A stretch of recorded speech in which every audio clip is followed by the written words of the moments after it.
Obrigado, Senhor, por tudo que Tu nos dás. Abençoa-nos agora no estudo da Tua Palavra. Que Teu Santo e Bom Espírito fale ao nosso coração. Em nome de Jesus. Amém. Amém. Não sei se vocês estão prontos. Eu estou sem retorno nenhum. Que tal? Tá melhor, né?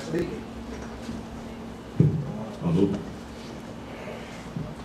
É psicológico isso, eu falo com vocês. Quando você está falando e não está se ouvindo, a ideia é que ninguém está ouvindo. Aí você começa a aumentar o tom de voz. Deixa eu pegar a Bíblia aqui. Muito bem, pessoal. Eu queria nessa tarde falar com vocês um pouquinho sobre alguns estudos da Bíblia que apontam para o tempo em que estamos vivendo e que a gente acredita ser os acontecimentos finais. Para quem talvez não me conheça ou está pensando o que nós vamos fazer aqui, deixe-me dizer que, antes de mais nada, eu sou uma pessoa que me caracteriza por ser questionador e não aceitar qualquer coisinha. Não é qualquer coisa que me convence. Então, a Bíblia Sagrada é um livro que, quando eu falo, eu creio nesse livro e vale a pena crer nele, eu tenho razões muito fortes para estar dizendo isso aqui. A começo de conversa, a própria história da Bíblia. Para você ter uma noção, sabia que esse livro aqui, do ponto de vista da literatura, é um livro que teria tudo para ser um fracasso? Eu vou explicar o porquê. Raciocina comigo. Esse aqui é um livro que... Imagina se eu fosse um editor e fosse escrever um livro. E eu reunisse 40 escritores. Já seria um desafio. E escrever um livro com mais de 40 pessoas... Olha que eu já escrevi livros a 3 mãos. Eu e mais 2 coautores. E não é fácil. Um quer de um jeito, outro quer de outro. Um quer uma linguagem assim. E mesmo assim, para dar certo, depois que passa pelos 4, cada um escrevendo uma parte, ainda tem um editor final para harmonizar a linguagem. Diz a linguagem que eu uso não é a mesma linguagem que a Neide usa. Vamos escrever um livro junto, a Neide talvez é mais poética, eu sou mais seco. Aí, não, vai escrever do seu jeito ou do meu? Tem que ter um editor final. Então imagine trabalhar com 40 autores. Vou piorar a situação. Imagine esses 40 autores sem nenhuma reunião prévia. Nunca reuniram os 40 numa sala para fazer um plano. O que nós vamos fazer? Olha, você escreve o primeiro capítulo, você escreve o segundo, você trabalha com a diagramação, você... Não teve isso. Pior, são pessoas de nível cultural bem diferente. Um político, outro poeta, outro filósofo, outro advogado. Tem advogado também que escreveu a Bíblia. Outro médico. Psicólogo não tem, infelizmente. Mas o outro era boiadeiro, o outro era pastor de ovelhas. Oi? Pescador. Gente que escreveu quando era adolescente, gente que escreveu quando era adulto. E você sabe, se eu pegar uma coisa que eu escrevi quando eu estava no ensino médio e comparar com o que eu escrevo hoje, são 2 Rodrigos diferentes. A gente modifica a linguagem. Então, gente com nível cultural diferente, idade diferente, nunca se reuniram. Vou piorar a história. Alguns nunca nem se conheceram. Vou piorar a história. Entre o primeiro e o último tem um espaço de 1.400 anos. Viveram em países diferentes. Esse livro tinha tudo para ser um fracasso. Vou piorar. Quando eu comparo a linguagem da Bíblia com os grandes livros da humanidade, olha que eu estou sendo honesto com vocês, é uma linguagem até pobre. Eu não daria primeiro lugar para a Bíblia. Estou falando sincero. Se você comparar a Bíblia, por exemplo, com o Shakespeare, um Shakespeare escreve de maneira muito mais poética, muito mais bonita. Compara a Bíblia com o Carlos Drummond de Andrade. Carlos Drummond de Andrade sabe brincar muito mais com as palavras do que o autor da Bíblia. Eu sei que tem uma passagem bonita na Bíblia, com 1 Coríntios 13, mas é aquilo ali, né? Mas se você pegar 1 Coríntios 13 e vai no Antigo Testamento lá, que tem aquelas guerras, aquela carnificina, e morrendo criança de peito, e a história daquela concubina que foi esquartejada, são histórias até feias. Era um livro que tinha tudo para ser um fracasso. Agora, e piorar, tudo isso que eu estou colocando, não teve nenhum editor final que sentou e colocou a coisa numa linguagem traduzida. Em outras palavras, se eu olhar para esse livro do ponto de vista humano, é um livro que tem tudo para não ser nada. Aí você vai, puxa pastor, mas depois de você admitir tudo isso aqui, eu vou levantar e vou embora. Por que você ainda quer me convencer que esse livro tem uma mensagem de Deus para mim? Aí vem a diferença. Um livro com todos... Se fosse um livro bem escrito por alguém da genialidade de Carlos Drummond de Andrade, José Saramago, ou coisa parecida, a gente fala, um camarada sabe escrever. Mas não é nenhum desses. Um livro com todos esses defeitos literários, é um livro que atravessou a história, transformou vidas. Aí que é a questão. Pega o Capital de Karl Marx. Excelente obra. Agora pega um grupo de pessoas desanimadas, frustradas com a vida, e joga o Capital de Karl Marx lá no meio deles, e para outro grupo de pessoas igualmente frustradas, animadas com a vida, joga uma Bíblia. Aí depois de 3 meses você volta para ver o resultado. Daqueles ali que encontraram Karl Marx, talvez muitos nem entenderam. Não tinha nem cultura suficiente para isso. O da Bíblia, você começa a ver gente transformada. Então, esse livro tem alguma coisa que o Capital de Karl Marx não tem. Por mais que as pessoas façam mestrado e doutorado em letras, eu nunca vi ninguém dar a vida por sua interpretação de Shakespeare. Você já viu alguém assim, querendo morrer por Hamlet? Mas as pessoas dão a vida pela palavra de Deus. Eu nunca vi ninguém tentar entrar num país onde a cultura é proibida, levando escondido ali para mostrar às pessoas um livro de Platão. Não, eu vou levar Platão porque elas precisam conhecer Platão. Nunca vi ninguém arriscando fazer isso. Não, eu vou levar Aristóteles porque o pessoal precisa conhecer Aristóteles. Nunca vi. Agora a Bíblia, ela tem um negócio que fascina, que quem lê, fala assim, todo mundo tem que saber isso aqui.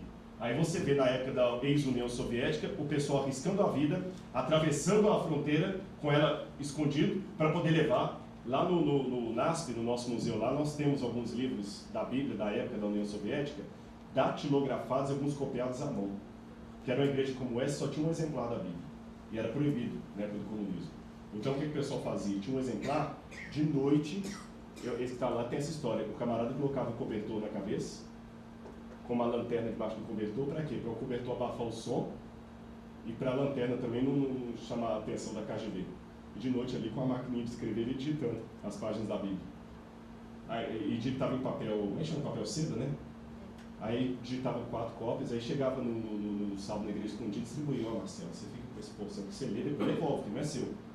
Era aquele que você tinha. Então digita um pouquinho ali, outro pouquinho ia passando por ali dentro, outro revolução, ia passando cada um, uma lagosta, pega um pouquinho aí tudo, aí depois da semana você leu, aí troca, assim que era a Bíblia. E quando a perestroika e a glasnost chegaram, que aquele povo viu, tem igreja, tem seminário, tem tudo para todo lado. Ou seja, esse livro só produz o que produz, não porque é um livro humano, porque ele tem uma origem divina. Se fosse um livro humano, ele teria tudo para ser um fracasso. Entenderam minha argumentação a favor da Bíblia? Os outros não transformam, se transformam. Alguém fala, não, desculpa, mas o Alcorão também transforma vidas. Eu nunca vi ninguém tendo coragem de ser um mártir por causa do Alcorão. As pessoas matam por causa do Alcorão, é diferente. Quando um camarada se suicida lançando um avião contra as torres gêmeas do World Trade Center, ele está se martirizando, mas ele está mais sendo um assassino que um mártir. Porque ele sabe que no paraíso ele vai ter não sei quantas virgens esperando por ele. É diferente. O único livro da humanidade, pode pegar, você não tem nenhum outro, o único livro da humanidade, que as pessoas falaram assim, rejeita esse livro ou morre, e as pessoas preferiram morrer, chama-se Bíblia Sagrada. Pode pegar a história de martírio, ninguém me mostrou até hoje alguém disposto a morrer pelo Bhagavad Gita, que é o livro sagrado do hinduísmo. Ninguém até hoje se dispôs a morrer pelo livro de o Zendavesta dos persas. Ninguém, só pela Bíblia. Então tem uma coisa assim, não confunda martírio com assassinato. Eu querer matar em nome de um livro é uma coisa. Eu assumir morrer por aquela mensagem ali é outra. Só a Bíblia produziu isso. Entenderam a diferença da Bíblia para outros livros? Mas eu vou mais além. Eu estou falando hoje de fim dos tempos, de profecia. Eu não gosto muito daquelas profecias meio música de amor quando você está na fossa. Qualquer uma conta a sua história. Não é verdade? Eu, graças a Deus, já há 11 anos, vou fazer 11 anos agora, de 11 de abril que estou casado, eu não sei mais o que é fossa, mas eu já peguei algumas fossas na vida. Porque sempre tem aquela ordinária ou aquele ordinário que, né, depois de te abandona, você fica sofrendo. É verdade, todo mundo riu porque tem uma experiência para contar, né? Eu vou dar uma dica para quem é solteiro. Se você casar bem, como eu ficar, a Anislê não veio com eu que insisti para ela ficar, viu? O Luciano é testemunha, ela queria vir, mas ela está se recuperando, ela ficou 4 dias quase acamada de cama, com febre e tudo mais. Eu falei, não, descansa um pouquinho, por isso que ela não veio, viu? Quero justificar isso para vocês. Mas, para não perder o costume de falar dela, depois que você casar bem casado, você vai até agradecer aquele ex lá que não ter dado certo, ou aquela ex Porque se tivesse dado certo, eu não estaria casado com quem eu estou hoje, viu? Então, só não vou mandar flores para alguma ex-namorada que não ia pegar bem. Mas assim, faz um cartão de agradecimento. Obrigado por me chutou, viu? Você fez a melhor coisa que você podia na minha vida, viu? Mas voltando ao que eu estava dizendo, quando você está nessa situação, qualquer música de amor conta a sua história. Qualquer uma. É verdade ou não é? Pode ser de Amado Batista, Roberto Carlos, qualquer uma, olha lá. Então, é muito fácil fabricar falsa profecia. Saindo do exemplo da música, entrando pelo exemplo da religião. Eu posso abrir uma igreja para mim e chegar aqui e falar assim, gente, o Espírito Santo está me mostrando aqui nessa tarde, até usar o nome de Deus em vão, porque isso para mim é uma maneira de levar o nome de Deus em vão, de maneira subjetiva, mas é. Embora eu respeite todas as religiões, como eu quero também ser respeitada, isso não significa que eu tenha que concordar com todos e não posso denunciar alguns desmandos em nome de Deus, porque eu sou um pastor e sei do preconceito que eu passo por causa de alguns maus testemunhos que tem por aí. Tem lugar que se eu falo que sou professor universitário, o pessoal vai me ouvir. Se eu falar que sou pastor, porque tem tanta seita aí, aceita cheque, aceita cartão. Então é fácil você chegar e falar o seguinte, o Espírito Santo está me mostrando que alguém aqui nesta tarde está com um problema muito sério na família. Você que está com um problema sério na família, isso é jogo psicológico. Eu olho aqui e vejo se você, dependendo do seu trejeito, você já capta, é só um pouquinho de psicologia, má psicologia, aí eu já olho no seu olho. O Espírito Santo mostrou para ele falar hoje para alguém que tá. Aí você começa, aí é só eu mesmo. Isso não é profecia, isso é chutologia. Porque basta estudar um pouquinho de sociologia, sabe que problema no lar hoje quase todo mundo tem. Quem aqui não teve dor de... Quer ver? Alguém aqui teve dor nas costas essa semana? Deixa eu ver. Ó. Assim eu sou profeta. Assim é fácil. Esse tipo de profecia, para mim não é nada. Outro tipo de profecia, Nostradamus. Leia Centúrias. Porque o sol do meio-dia ficará vermelho, então o sangue correrá pelas ruas. Um raio cairá do céu, rachando ao meio a grande casa onde mora o governador. É assim que são as Centúrias de Nostradamus. Isso que eu falei serve para quê? Qualquer coisa, o terremoto no Japão agora, a queda do World Trade Center, a Segunda Guerra Mundial, são igual a história de amor. Você pode aplicar qualquer coisa e falar assim, não, o pastor Rodrigo é um profeta de verdade. Tudo que ele falou cumpriu. Isso é muito fácil. Lembra do Fantástico uma vez que foi um sujeito lá que era um bom psicólogo e falou que era um paranormal e começou a falar coisas da vida das pessoas lá e muita gente acreditando até revelar depois que na verdade ele era apenas um psicólogo que estava manipulando a coisa. Então, eu não acredito nesse tipo de coisa. Eu não acho que é por aí. No final do ano, só mais uma aqui. No final do ano, você já viu aquelas profecias que o pessoal tem lá? Esse ano já morreu alguém importante no Brasil. Assim até eu. Desculpa. Quando ele falou pra você, olha, eu sou um ator, psicólogo... Do Fantástico, você está dizendo, né?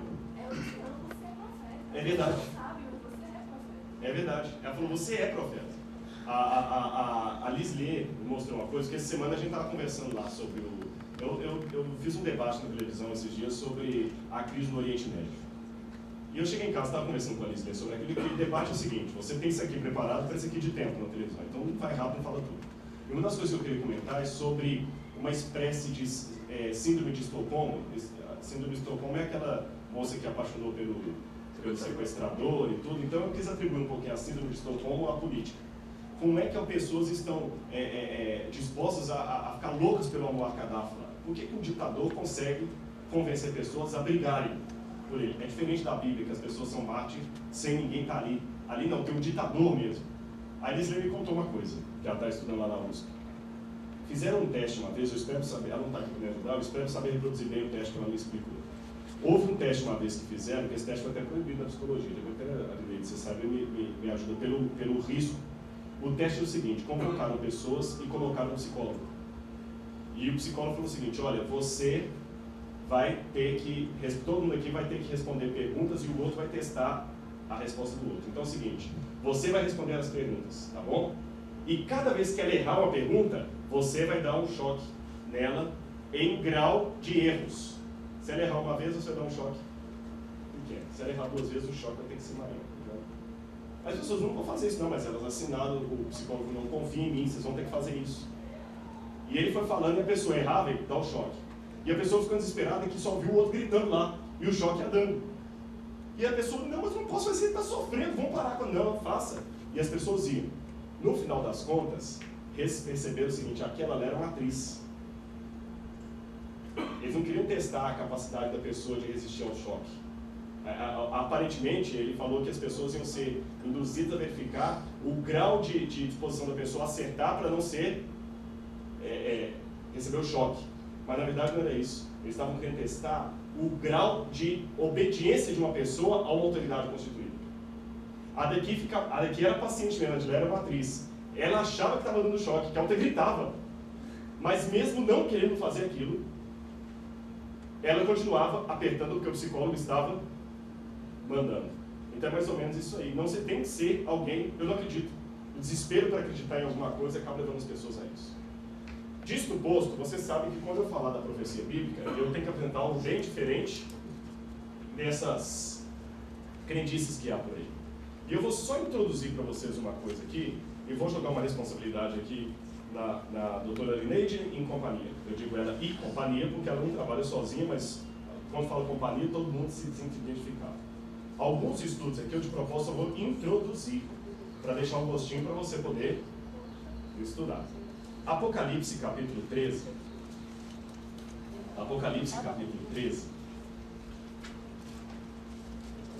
Fala de uma das mais conhecidas profecias. Na verdade, vamos ficar mais no livro de Daniel. Eu quero introduzir com o capítulo 13, que é sobre as duas bestas, ou dois animais. A profecia bíblica, ela usa símbolos. Por que a profecia bíblica usa símbolos?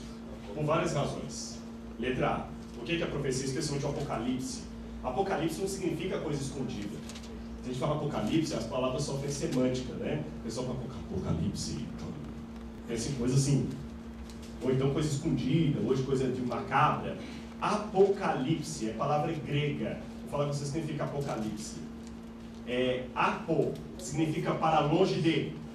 Você não fala apoteose, quer dizer, uma coisa longínqua, grandiosa. Apóstolo, aquele que foi enviado para longe. Apostemi, aquele que vestiu para uma missão. Apóstolo. Você não fala, por exemplo, aposta, não tem a palavra aposta. Aposta porque o pessoal, ao lançar sorte, às vezes lançava o dado. Então aposta, vão apostar, vão lançar o dado, então lançava para longe. Então tudo que apofático, quer dizer, uma coisa que está muito distante, apolinário, para longe da linha. Então apó significa coisa distante, extraordinária, para longe de. Com o passar do tempo, apó também passou a ser contrário de, porque se você está para longe de, você está distante daquilo, correto? Então apó significa longe, distante daquilo, ok. Calipse. Calipse vem de calipto. E sabe o que é calipto? Calipto significa sombra. Calipto lembra uma árvore, qual? Eucalipto. Eu, em grego, é bom. Então o que significa eucalipto? Boa sombra. Eunice. Você conhece alguém chamado Eunice? Eunice significa boa vitória. Boa vitória. Boa vitória. Eulália. Boa língua. Boa fala. Eugênio. Não preciso nem traduzir. É bom gênio, mas na verdade é boa geração. Uma pessoa que teve um bom nascimento. Quem chama Eugênio é alguém que teve um bom nascimento. Você fala ginecologia para mulher, Guiné, né? Eugênio, tem um bom nascimento. Eulália, boa língua. Eunice, boa vitória. E assim por diante. Eucalipto, boa sombra. Apocalipto, para distante da sombra. O que está distante da sombra é revelado, esclarecido, não obscuro. Porque sombra significa escuridão. Então o que não está na escuridão está na luz, está esclarecido. Então Apocalipse, revelado. Por isso que eles chamam de revelação. Aí já é latim. Revelado, velado é coberto. Revelado tirou a coberta, descobriu. Revelação. Entenderam o sentido da palavra Apocalipse? Agora, por que ele vem com símbolos, pastor? Por várias razões. Letra A. Letra A. Alguns símbolos que aparecem nas profecias bíblicas, do Apocalipse e de outras mais, alguns símbolos, na verdade, faziam parte da cultura deles, porque a cultura humana, ela é simbólica, ela é semiótica. Quer ver? Muita gente aí namora uma faula tremenda, porque a menina está namorando, ela fala assim, nossa, eu estou namorando um gato. E ele também fala que tem uma gatinha. A gente não usa símbolo. E a gatinha e o gato que vira um cachorro depois que termina a relação. Isso não toma banho é um porco. Tá vendo? A gente não usa. A gente não usa muito a linguagem semiótica. Quando você está andando de carro até aqui, tem um aparelhinho que ele põe um símbolo para você. Ele mostra uma cor e você sabe se é para parar ou para seguir. Então, se eu falo assim, olha, desculpa aí, vamos supor que eu estou falando com você, fala assim, olha, desculpa, sinal vermelho para você. Você entendeu o que eu estou falando? Quer dizer, não venha, não se aproxime, pare. Só que imagina isso sendo dito daqui a 2000 anos, uma outra língua, por gente que não conhecia a nossa cultura. Ele vai ter que ser explicado o que significa sinal vermelho para você. Ele vai ter que ser explicado o que significa a menina dizer que está namorando um gato, ou o rapaz, ou a menina chateada falar assim, aquele cachorro. Entendeu? Então, parte da linguagem simbólica da Bíblia é da própria cultura dela. Ficou claro isso aí? Segunda razão. Outra parte do porquê da profecia ter alguns símbolos era para proteger a mensagem. Porque esse livro tem um inimigo, chamado Diabo, Satanás. E o diabo usa instrumentalidades humanas. E a Bíblia foi o livro mais perseguido. O Alcorão não passou a perseguição que a Bíblia passou, nem o Bhagavad Gita, nem o livro dos Vedas, nem o livro de Mao Tse Tung, o livro vermelho lá da China. Nenhum livro da humanidade passou tanta perseguição como a Bíblia. Foi o livro mais odiado. E como estava ali denunciando poderes políticos e tudo mais, se ela denunciasse as claras, o que ia acontecer? Quem me responde isso aí? Se a Bíblia denunciasse a clara os poderes que ela estava ali desmascarando, o que ia acontecer? Ia ser banido. Então Deus fez de uma maneira muito sábia o que os artistas fizeram na época da ditadura militar. Eles queriam falar algumas coisas do governo, o que eles faziam? Música. Aí tinha aquela, Pai, afasta de mim esse cálice, afasta de mim esse cálice, Pai, de vinho, tinto de sangue. Aparentemente, Raimundo Soler, né?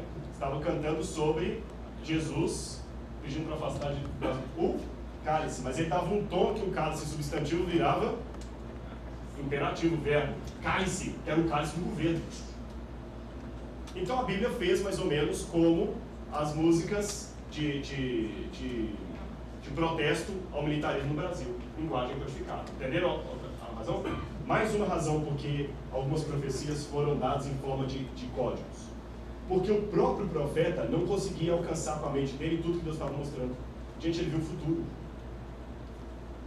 Se hoje eu pegar qualquer um aqui, por mais inteligente que você seja, e mostrar o céu para você, e depois trouxer para cá, eu estou me incluindo nesse meio aqui, você não vai conseguir descrever o que você vê. Eu vou fazer uma comparação. Imagina que eu pegue um índio lá no meio da floresta amazônica, que vive numa tribo isolada, sem nenhum contato com a humanidade. Um índio aí dos seus 25, 30 anos, aproximadamente.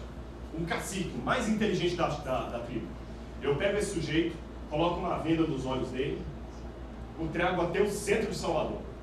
Chega aqui, eu tiro a venda dos olhos dele e deixo ele ficar durante 15 ou 20 minutos contemplando o centro de Salvador. Tudo de carro, metrô, ônibus, helicóptero, qualquer coisa. Depois, eu coloco uma venda de novo nos olhos do índio e o levo lá para a floresta dele. O que vai acontecer? Quem me ajuda? Aí ele vai ficar calado, né? Já que não sabe explicar, ele vai ficar calado? Ele vai usar a linguagem que ele tem. Vamos começar por etapa. Ele vai usar a linguagem. Por que ele vai querer falar? Por que ele não fica simplesmente calado? Deve chocar, porque ele nunca viu, são coisas que... Exatamente. O que te choca, você não consegue ficar calado. Chocou, ele viu coisa muito absurda. Ele não consegue ficar calado. Ele tem que contar o que ele viu. Extraordinário demais para ele ficar calado. Só que quando ele for falar, falta um vocabulário. Então ele vai ter que usar o que ele conhece. Ele vai falar talvez assim, vi lagarta grande com pessoas dentro. Helicóptero, ele fala assim, eu vi uma libélula. Se ele conhecer metal, ele pode até usar a comparação com metal. Se ele não conhece metal, pior ainda. Então João viu o céu, João viu o futuro. Quando eles voltam, aí eu vi uma cidade como de mar de vidro. Vi como isso, a palavra mais aparece, rosto em grego. Como isso, com aquilo, comparação. Tá certo? Então vocês entenderam as razões pelas quais a profecia vem. E o último elemento, ela vem assim também para nos estimular a estudar. Bíblia não é livro para ler com pressa. É para estudar. Eu confesso, que eu, de um tempo para cá, eu perdi um pouquinho o entusiasmo com o ano bíblico. Eu vou explicar o porquê. Vocês também, né? Então somos dois.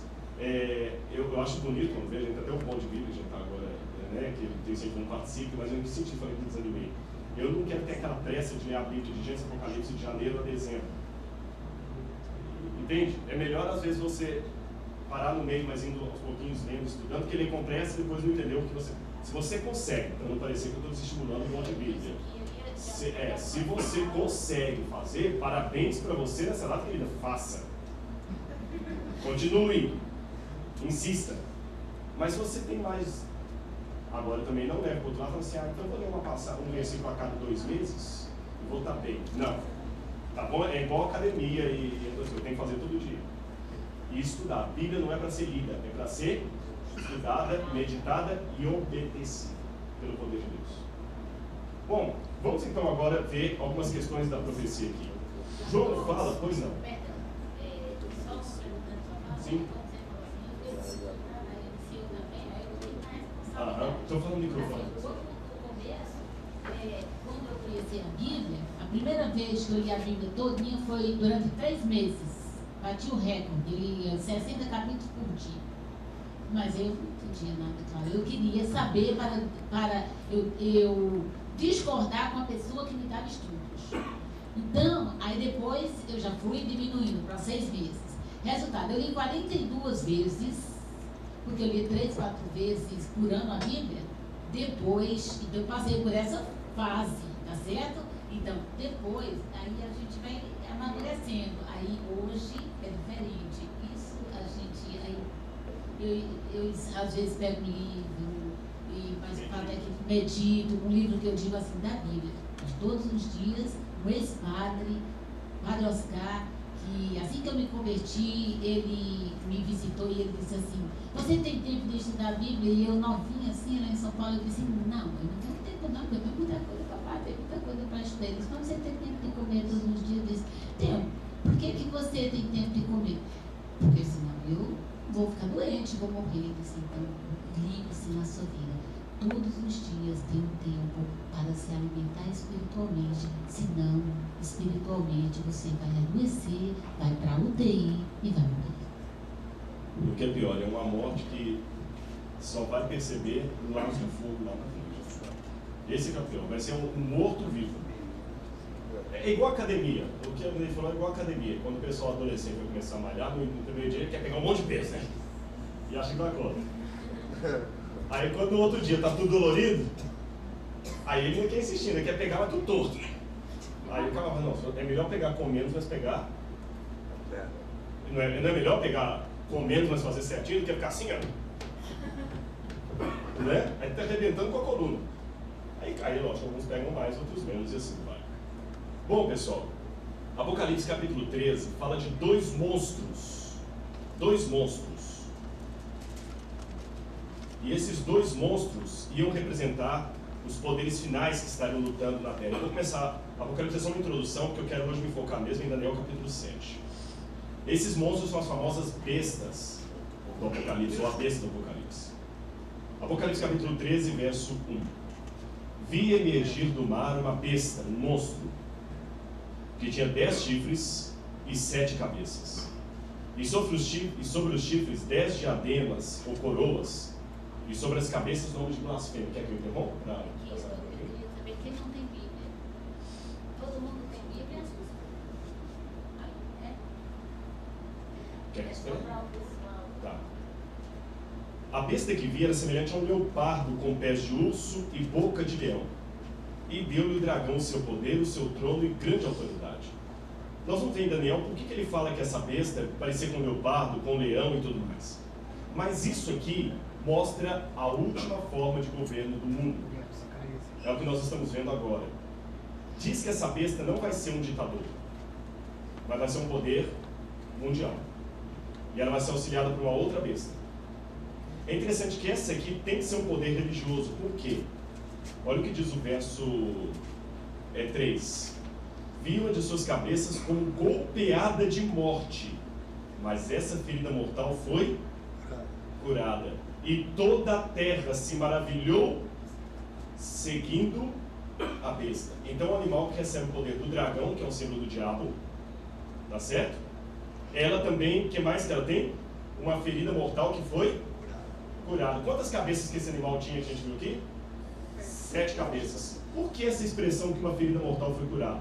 Põe o dedo aí marcando essa passagem do Apocalipse, que a gente vai voltar nela, e vamos aqui a Apocalipse capítulo 5. Apocalipse capítulo 5.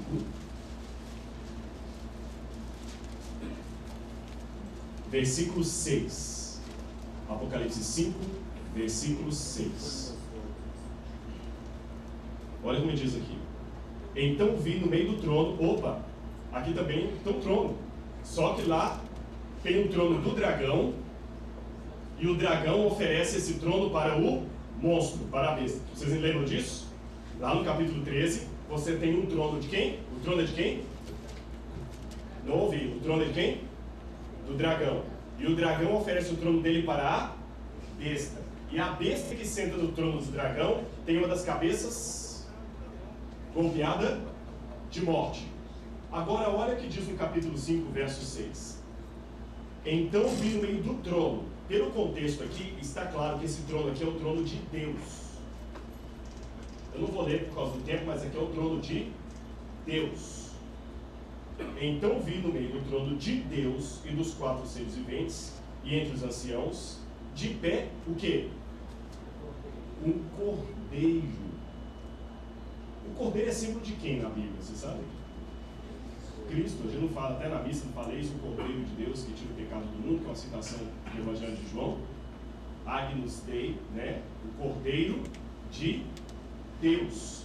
Então aqui é símbolo de Jesus. Que interessante, lá no capítulo 13 eu tenho um dragão, que é símbolo do diabo, oferecendo o trono dele para uma besta. Aqui eu tenho Deus oferecendo o trono dele para o cordeiro. Está vendo o paralelismo? Mas não para por aí não. Quem viu outra... vamos continuar aqui. Então vi no meio do trono dos 4 seres viventes e entre os anciãos de pé um cordeiro como tendo sido morto. No grego essa palavra como tendo sido morto é exfrazo, significa degolado. É a mesma palavra grega que está lá para uma das cabeças da besta. A besta tinha sido golpeada de morte, mas sobreviveu. O cordeiro aqui tinha sido morto, mas também estava vivo. O que João está mostrando aqui? O que vocês perceberam aqui? Esse poder que está lá no capítulo 13 é o que em relação ao poder que está no capítulo 6? Pode falar alto. Contrafação, uma imitação barata, um rascunho, uma charge, como é que chama quando alguém faz um desenho? Uma caricatura. Tudo está certo, contrafação, caricatura, paralelo. Então esse poder que está ali é o que a Bíblia chama de anticristo. Essa palavra anti em grego não é só quem é contra. Anti é aquele que usurpa o lugar de, toma o lugar de. Não é só eu ser contra você. Além de te odiar, eu te arranco do seu lugar e sento me fazendo passar por você. Anti em grego significa isso. Anti em grego não é só eu não gosto de você. É mais além. Eu não gosto de você, arranco você de onde você está e me faço passar por você. É sua irmã? Eu me faço passar por você para enganar sua irmã achando que é você quando não é. Isso que é anti. Então quando a Bíblia fala de anticristo, é aquele que se coloca no lugar de Cristo, fazendo-se passar por Cristo. Então nós vamos ter agora nos fins dos tempos, vamos voltar lá para o Apocalipse. E interessante que o cordeiro também tem chifres na cabeça, como a besta. Eu tenho esse poder, um poder religioso que se faz passar por Jesus. E ele é um poder universal, porque fala que quanto da terra se maravilhou, toda a terra se maravilhou segundo a besta. Se a terra se maravilhou, então obviamente não poderá ser, levanta a mão não, obviamente não poderá ser um poder regional. Concordam comigo? Sim ou não? Porque não fala uma parte da terra, toda a terra sim, maravilhoso. E mais, não pode ser uma ditadura. Tem que ser uma democracia. O povo é que pede a bênção. O povo se maravilhou. Olha aqui, verso 4. Capítulo 13, verso 4. E adoraram ao dragão, porque deu a sua autoridade à besta. Também adoraram a besta, dizendo: quem é semelhante à besta? Quem pode pelejar com ela?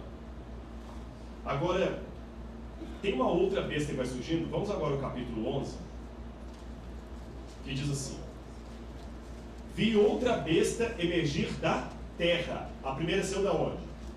Do mar. Essa é da terra. Possuía 2 chifres, parecendo cordeiro, mas falava como dragão. Também imitava Cristo. Parecia cordeiro, mas falava como o dragão. Exerce toda a autoridade da primeira besta na sua presença. A palavra autoridade aqui no grego é autoridade política.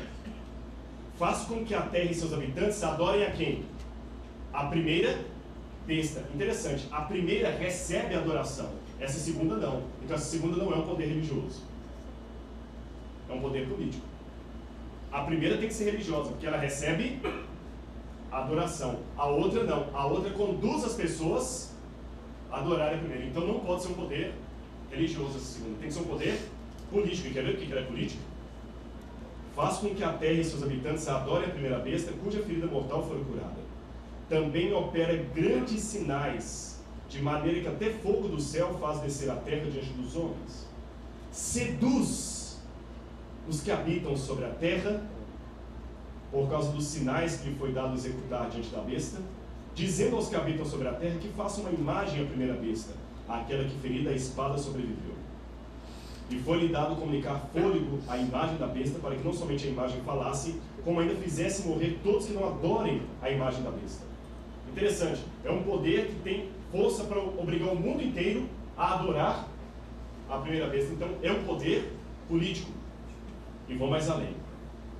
A todos os grandes e pequenos, pobres e ricos, livres e escravos, faz que lhe seja dada certa marca sobre a mão direita ou sobre a fronte, para que ninguém possa comprar ou vender, senão aquele que tem a marca e o nome da besta e o número do seu nome.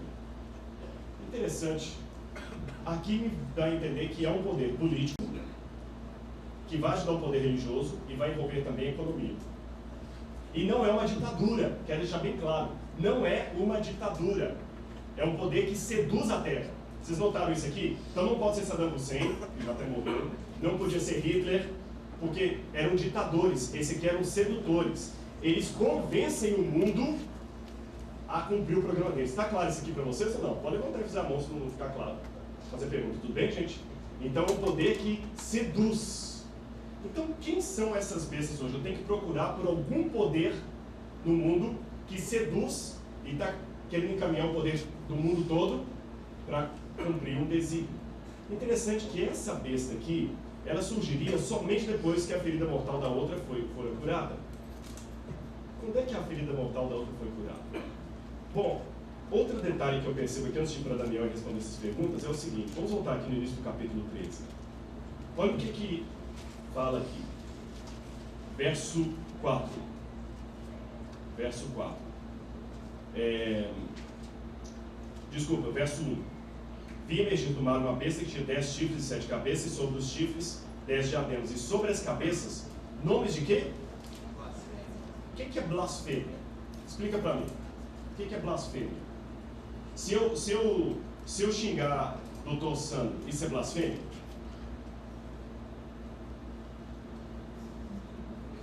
Merecido. se eu falar que, sei lá, se eu falar que o irmão Melaguti fez uma coisa que ele não fez, isso é blasfêmia? Hã? Não, isso não é blasfêmia. Isso é o quê?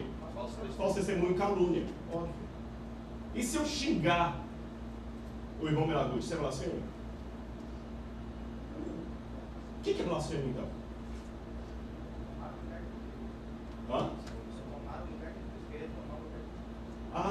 Então, blasfêmia é uma palavra que se usa, não se deve, mas quando se usa, ela é uma ofensa exclusiva a Deus. Não tem como eu blasfemar contra você. Eu posso caluniar você, eu posso magoar você, eu posso... qual foi a expressão que vocês usaram aí? Difamar, porém, eu não tenho como blasfemar contra o irmão Milabute. Blasfêmia é uma coisa que só tem contra Deus. Então, quando fala que essa besta tinha o nome cheio de blasfêmias, não era necessariamente palavrão, eram coisas contra Deus. E em que parte do Antigo Testamento fala muito pontuadamente sobre a blasfêmia? No Antigo Testamento. Quando Moisés desceu do Sinai, o que Moisés trouxe na mão? Os 10 mandamentos. E onde é que estava a ideia da blasfêmia ali nos 10 mandamentos? O que estava escrito? 3. Hã? 2 e 3. Não tomarás o nome do Senhor teu Deus em vão. Então, blasfemar é um pecado contra a lei de Deus. Que ela está falando para não tomar o nome de Deus em vão, para não blasfemar. E vai mais além. E vai mais além. Verso 4. E adoraram ao dragão. Opa! Eu posso falar que eu gosto muito da minha esposa. Eu posso falar que eu amo a minha esposa. Se eu falar que eu estou com saudade dela, que eu a amo, isso tudo está correto. Agora eu posso falar que eu adoro. Assim como a palavra blasfêmia, que não deve... a blasfêmia é uma ofensa que só pode ser contra Deus.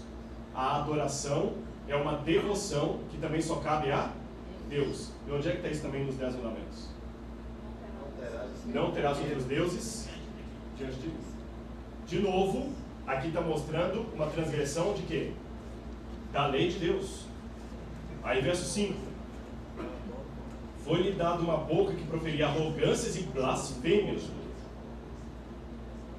No verso 6. E abriu a boca de blasfêmias contra Deus.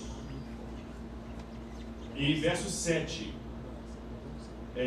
Verso 8. E adorá-la-ão todos os que habitam sobre a terra. De novo, contra a lei da adoração. E mais, verso 10. Se alguém leva para cativeiro vai. Se alguém matar a espada, os 10 mandamentos são alguma coisa sobre isso também? Não matarás. Ela adora um ídolo, blasfema, mata. E eu esqueci, eu acabei pulando um aqui. No verso 6. E abriu a boca em blasfêmias contra Deus para lhe difamar o tabernáculo, a saber, os que habitam no céu. Difamar. Os 10 mandamentos são uma coisa sobre a calúnia e a difamação. Não dirás falso testemunho contra o seu próximo. Estão vendo os 10 mandamentos aqui? Claramente. E vai mais também. No verso, só para dizer mais um aqui. No verso 12. Não, na verdade, desculpe-me. No verso 14. Diz que a segunda besta seduz os que habitam sobre a terra. Seduz. Essa palavra seduz aqui está intimamente ligado à pornografia. No grego, vem da palavra pornel, que é a palavra prática, da onde pornografia. Pornel é prática ilícita. Significa, então, praticar sedução de adultério. No teu 7 mandamento diz, não adulterarás? E diz que seduz que habitam sobre a terra, e não só isso, faz com que façam o quê? Uma imagem. E o que diz também nos mandamentos lá sobre imagem? Não farás para ti imagem de escultura. E tem um outro detalhe também, o verso 15. E foi-lhe dado o quê? Comunicar fôlego à imagem, para que a imagem falasse. Qual é o único que pode comunicar fôlego a alguém ou alguma coisa? Deus. Qual que é o único que cria a vida? Deus. E qual foi o momento em que isso foi mostrado no Antigo Testamento? Na criação, Gênesis capítulo 2, onde Deus comunica fôlego de vida a um boneco, e aquele boneco passa a ser alma vivente. E qual que é o emblema bíblico para provar que Deus é o Criador? O sábado. Vocês notaram que todos os mandamentos praticamente estão envolvidos aqui? Então, essas bestas estão envolvendo um poder político, um poder religioso, de maneira universal, não ditatorial, mas sedutor, que vai levar as pessoas numa democracia a aceitarem esse poder, a clamarem esse poder. E mais, esse poder vai exigir que a Terra fique dentro de um só sistema. E é um poder contra a lei de Deus. E o curioso é que eu descobri uma coisa no meio dos judeus. Os judeus têm algumas tradições de coisas que a Bíblia não diz explicitamente, mas eles guardam na memória deles. Quer um exemplo? A Bíblia não diz explicitamente como morreu o profeta Isaías. Mas existe uma tradição judaica que diz que Manassés, o rei Manassés, cerrou Isaías ao meio. Eles têm essa tradição. E, curiosamente, no Novo Testamento, no livro de Hebreus, fala alguns foram cortados pelo meio, que o pessoal entende que é aquilo. Na tradição judaica também, conta-se a história que quando Moisés morreu, Miguel veio ressuscitar o corpo de Moisés e o diabo contendia com ele. Não tem isso lugar no Antigo Testamento, mas a cultura judaica fala. Aí você chega lá no Novo Testamento, o livro de Judas fala que Miguel contendia com o diabo. Então tem uma série de tradições que nós também temos. Por exemplo, quer ver como é que Pedro morreu? Alguém sabe dizer aqui no auditório? Como Pedro morreu? Crucificado de cabeça para baixo. Onde é que tem isso na Bíblia? Lugar nenhum. Então, doutrina para questão de segurança, eu só posso extrair da Bíblia. Porém, contexto histórico para ajudar a construir aquela doutrina, eu posso tirar de quê? Da tradição em redor. Ficou claro isso para vocês? Então, pela tradição, eu sei que Paulo foi decapitado, Isaías cerrado ao meio, Pedro crucificado de cabeça para baixo. E a tradição judaica também me conta uma coisa interessante. Eu tenho tudo isso documentado em casa. Quando Moisés estava no Sinai, recebendo os mandamentos, sabe o que aconteceu? Moisés estava demorando. Aí o falso profeta convenceu Arão a fazer uma imagem de ouro. E ele fez a imagem. E o povo olhava a imagem e não sentia nada por ela. Aí o diabo ficou por detrás da imagem e repetiu ali o que aconteceu no paraíso, no Éden, quando ele fez com que a serpente falasse.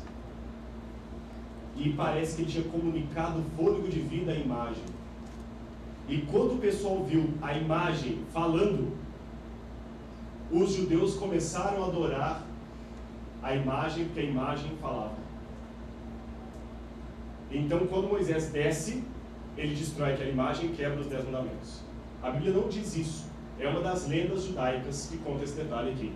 Mas me chama a atenção que eu vejo o mesmo modelo repetido aqui no capítulo 3 do Apocalipse.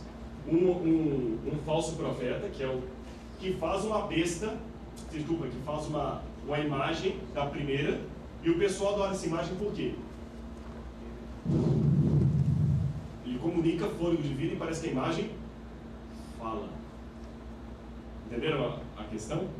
Tudo isso nós estamos vendo agora. O mundo está caminhando por uma democracia. Por isso que os países agora do Médio Oriente lá estão começando a cair, os sultanatos, as monarquias. Tem que ser uma democracia mesmo. Só que, vou falar uma coisa que aparentemente é contraditória, mas eu espero me fazer entendido. É uma democracia ditatorial. É uma democracia ditatorial. E quem está comandando tudo isso hoje? Estados Unidos da América. Direitinho. As coisas podem até ser fabricadas na China, tudo made in China, mas a marca é americana. O tênis pode ser feito na China, mas o nome é Nike, e o Nike não é chinês. Bollywood pode promover muitos filmes lá na Índia, mas o Oscar ainda é do cinema americano. E você pode ir a qualquer lugar do mundo onde o pessoal odeia americano, mas o McDonald's e a Coca-Cola estão lá. Seduz os que habitam sobre a terra.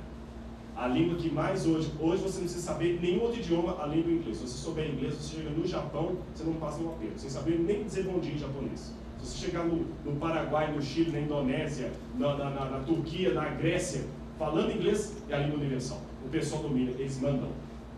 Eles mandam. Tá chegando lá, no meio do Cairo, lá tem um monte de jovens, as minhas com véu, mas usando jeans US Top. US Top, United States. US Top, United States no topo. É a cultura americana. Estão seduzindo o mundo. Mas, gente, como eu falei de manhã aqui, vocês conseguem 30 minutos? Para entender isso aqui, consegue, gente? Eu não quero cansar. São 30 minutos que eu preciso para encerrar bem isso aqui. Obrigado. Mas lembre-se que, como eu falei, isso aqui é só para dar um gostinho, para começar uma série de estudos. Agora vamos a Daniel, capítulo 7.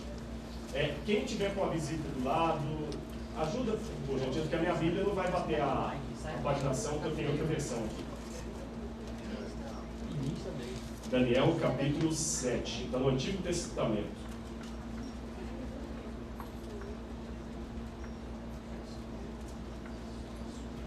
Se alguém achar essa Bíblia vermelha, me fala a página, por favor, porque a minha página é assim. 594, 594 do Antigo Testamento.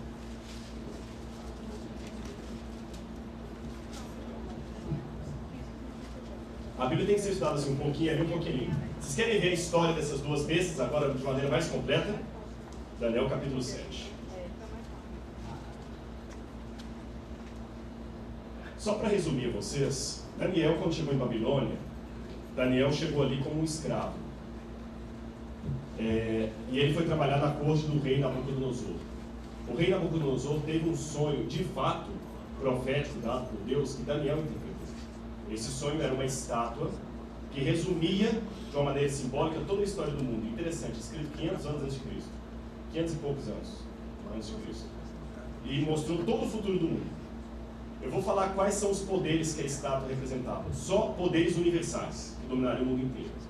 A estátua tinha uma cabeça de ouro. O sonho do rei foi esse. Ela tinha uma cabeça de ouro. O peito e os braços eram de prata. O quadril era de bronze. Os pés eram de ferro.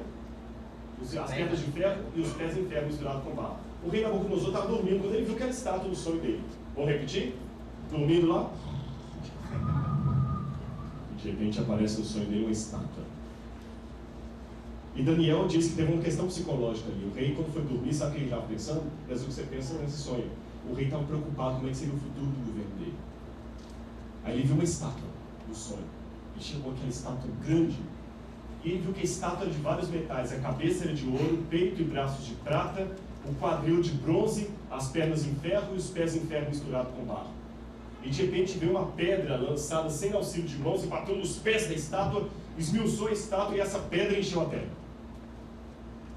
E o rei, quando ouviu Daniel falar aquilo, realmente você é um homem que tem o Espírito de Deus, porque eu estou me lembrando, você está descrevendo exatamente o que eu sonhei sem me contar. E o que significa isso? Daniel falou, vou te explicar. Tu, ó rei, és a cabeça de ouro. Aí o rei ficou feliz. Estou bem na fita, né? Só que depois de você, rei, vai vir um reino inferior ao seu. É o grande pavor de um rei. Não é inferior assim o seguinte, olha, você vai sair e o seu filho vai assumir o seu lugar. Não, não. A sua família vai perder a empresa, vai vir um outro. E depois desse, um outro reino inferior ainda. E depois um outro reino. Interessante. Ouro, prata, bronze e ferro. Vocês notaram que vai degradando? Não é isso? Vai degradando. Cada reino inferior. A cabeça de ouro era o reino da Babilônia. Peito e braços de prata, a Medo-Pérsia. O quadril, a Grécia. Exatamente como a profecia falou, foi cumprido. As pernas em ferro, Roma. E os pés? Daniel falou, dos pés eu tenho algo para te dizer. Os pés não serão um reino unido, mas serão um reino para ser dividido até a volta de Cristo. Eles nunca mais vão se unir. Eles vão ter, na verdade, deixa eu corrigir, eles vão se unir mediante casamento, mediante aliança, mas não vão ser mais um país único. Deus não vai deixar o mundo ter um poder mundial. Olha que interessante. Por que Deus não ia deixar o mundo ter um poder mundial? Babilônia era a dona do mundo, só existia um império, Babilônia. Na época de Roma, só havia um império, Roma. Se o anticristo fosse também um único império mundial, não sobraria nada para ninguém. Entenderam a questão? Então o anticristo vai ter um poder mundial, mas os países vão continuar independentes. Não vai ser um poder, nunca mais vai ter um poder mundial. Vou contar uma historinha para vocês. Na época da Segunda Guerra Mundial, teve um homem chamado Gerhard Hassel, que lutou na guarda de Hitler. Hazel era adventista. E ele, como adventista, ele falou, não vou pegar em arma. Eu não vou matar em nome da Alemanha. Ele foi convocado para o exército. Fala, lutou em Hitler, não é que o camarada era nazista. Não tinha como. Você estava ali, era convocado pelo exército. Ele passou a guerra toda com um revólver de madeira e não disparou um tiro. E quando ele estava no front, os outros falaram o seguinte, Hitler vai ganhar, o mundo inteiro vai ser da Alemanha. Ele falou, não vai. E quando ele falou isso, todos os prognósticos estavam contra o que ele estava falando, que Hitler estava conquistando, e Estados Unidos na época não era nada. Rapaz, você está ficando doido, a Alemanha vai ser o grande, é o Führer, o Reich, não vai ganhar. Hitler não. Como é que você está falando com tanta certeza que Hitler não vai ganhar? Que a profecia diz que não vai ter um reino livre. Mas como assim?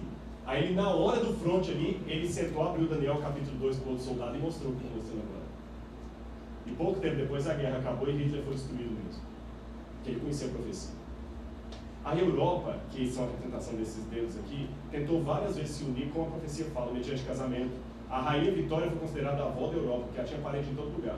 Dom Pedro I era filho de Dom João VI, que era de que nacionalidade? Português. E a mulher dele, como era o nome dela? Carlota Joaquina. E qual era a nacionalidade dela? Espanhola. Dom Pedro casou com Domitila, que era austríaca. Está vendo como é que a família toda misturou? Carlos Magno também tinha um grande, mas sempre por casamento, mas nunca a Europa se reuniu. Agora estão usando uma moeda só, mas cada país é um país separado. A profecia se cumpriu.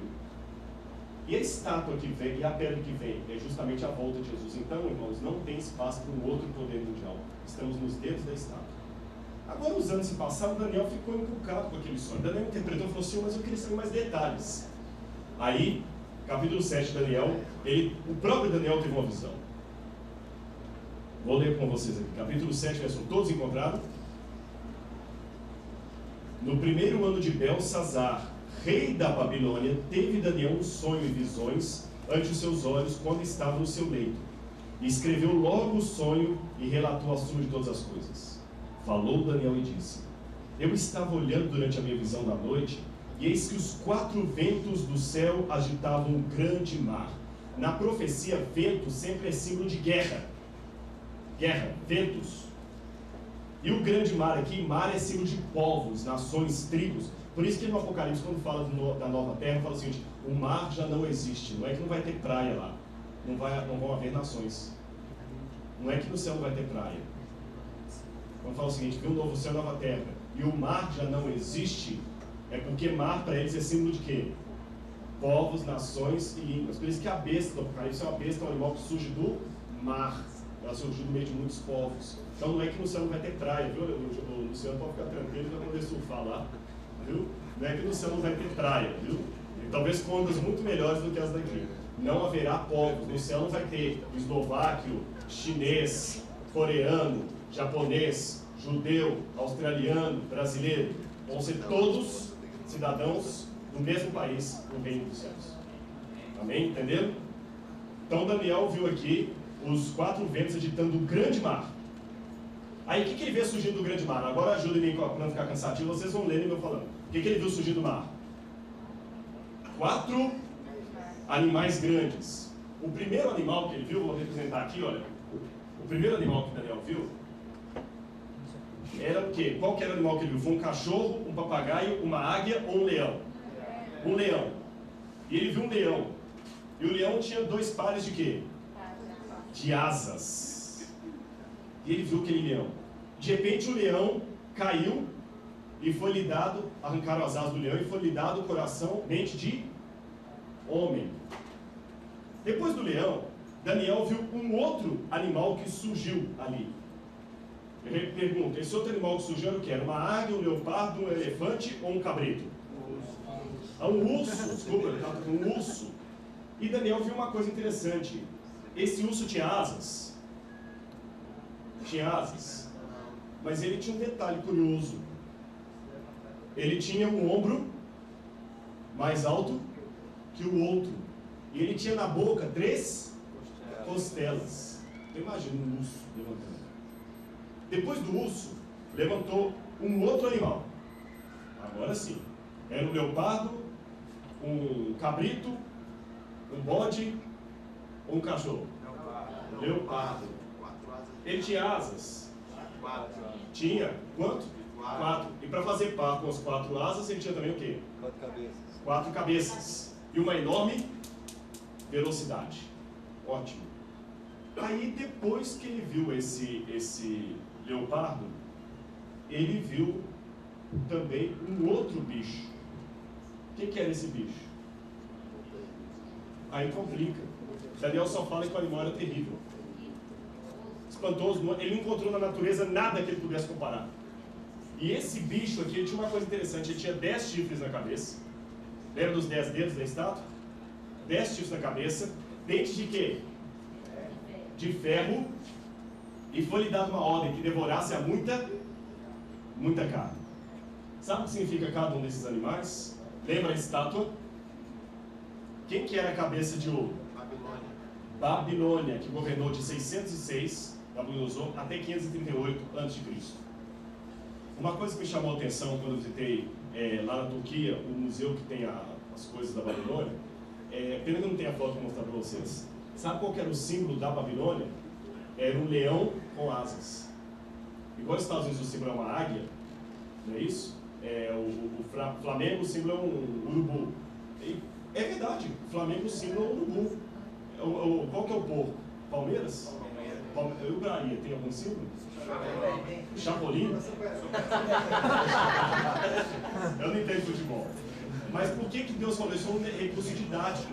Os animais não acabam de ter mascotes. Hã? Vitória é o leão. Aí os animais, não. O galo, o Atlético Mineiro é o galo. O Cruzeiro é a raposa. Então, assim como o animal representa o time, também o animal representava o império. E me chamou a atenção isso. O símbolo da Babilônia era um leão com asas. Então já está matado. Já está morto. Então acho que está correto. Agora deu dúvida aqui agora. Se tiver professor de português, ajude-me, viu? Matado. Agora ficou aqui. Fiquei igual. Vocês têm essas tramas aqui, viu? Oi? Como é que é? Os dois são certos. Ele é legista, trabalha como outro. Olha bem, primeira questão. A cabeça, eu já sei que é Babilônia. Se esse também aqui representa a Babilônia, então está tranquilo. O fato dele ter tido dente de homem foi que Nabucodonosor ficou durante um tempo louco da cabeça. Só que Babilônia deveria passar. Foi embora. Qual foi o reino que veio depois da Babilônia, que eu falei aqui? Medo-Pérsia. Uma coisa característica que os historiadores falam da Medo-Pérsia. A Medo-Pérsia tinha um lado forte e um lado fraco. Bingo, o ombro. Tanto é que no capítulo 8 de Daniel, ele vai repetir essa mesma profecia com outros símbolos. Ele vai ver dessa vez um bode, um chifre maior do que o outro. Um braço direito e um braço esquerdo. Um ombro mais alto que o outro. E na história, a Medo-Pérsia é justamente isso. A Média era mais fraca e a Pérsia era mais forte. E Síria e Dario se juntaram ali e conquistaram o mundo. A Medo-Pérsia. Interessante. Por isso que, e curioso, que a Medo-Pérsia, quando ela dominou o mundo, ela arrebentou com 3 províncias para subir o mundo. Babilônia, Lídia, onde foi inventada a moeda, e o Egito. Quantas costelas mesmo que o urso tinha na boca? 3. Matou.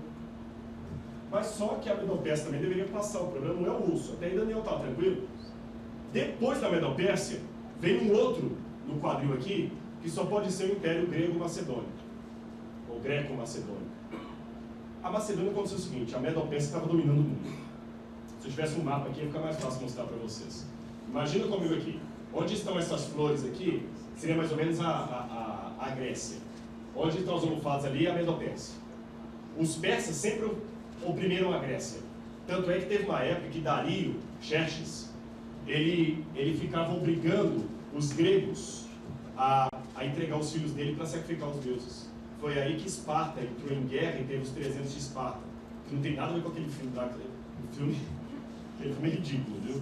É um atentado contra a história, aquele filme. Mas é inspirado, nem baseado, inspirado numa história real, que é a história dos 300 de Esparta.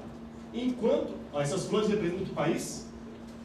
Grécia. Na verdade, a Grécia não era um país. A Grécia era um conglomerado de ilhas ali do Peloponeso. Aqui, a Medo-Pérsia. E aqui em cima, onde hoje é a Albânia, e também tem a Macedônia hoje, ficava a Macedônia.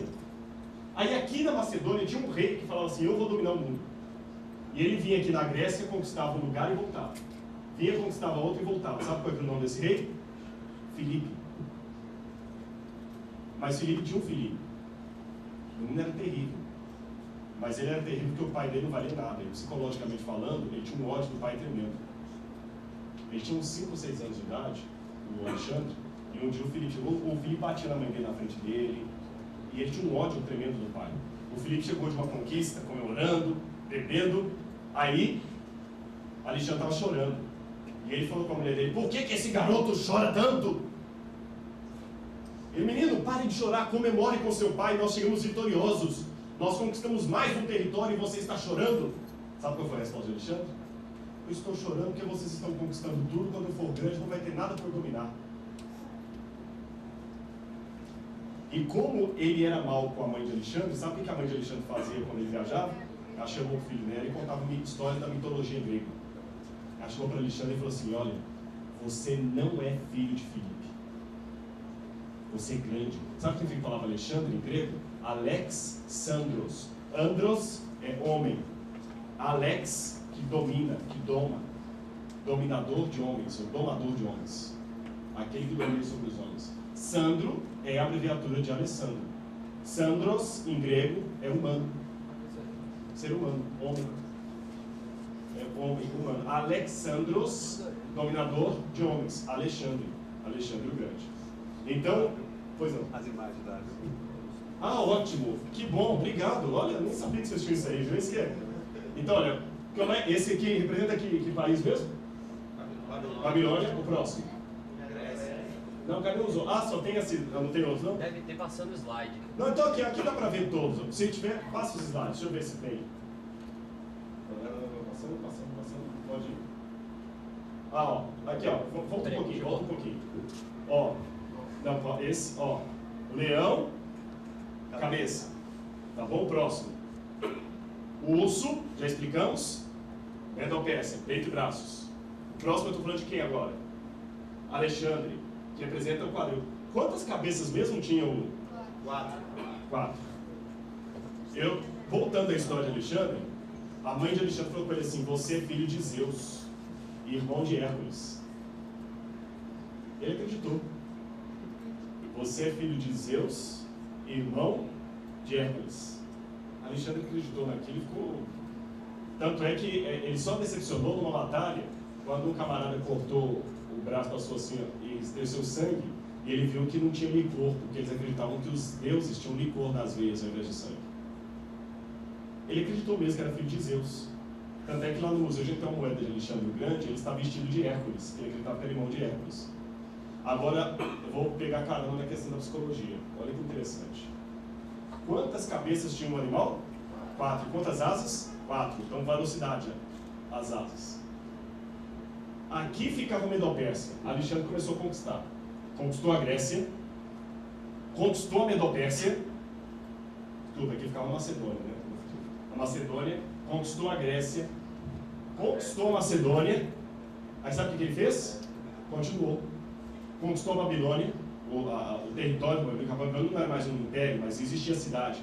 Conquistou e foi andando e foi parar lá na Índia. Da Índia até ali são mais de 5 mil quilômetros. 5 mil quilômetros dá para sair de Salvador e até onde? Santa Catarina? Mais. Rio Grande do Sul? Mais. Aí eu estou na água. Sul da Argentina. Sul da Argentina. Então faça o cálculo. Imagine alguém saindo, só andando a cavalo e a pé, com um exército de Salvador para o sul da Argentina. Só conquistando. Agora o que isso mostra? Ele conquistava e a grande briga de Alexandre com o exército dele é que o pessoal, obrigado Alexandre, nós conquistamos. Vamos agora voltar. E sabe o que ele dizia? Um pouco mais. E sabe o que os psicólogos dizem? Ele na verdade estava fugindo de quem? Da figura do pai. Ele, qualquer coisa que lembrava, ele teve uma infância tão traumática que ele não queria voltar para casa.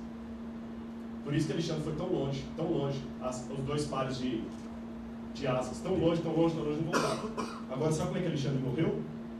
Existem algumas versões. Umas dizem que ele contraiu febre tifoide, aqui na Índia. Outros falam que ele foi envenenado.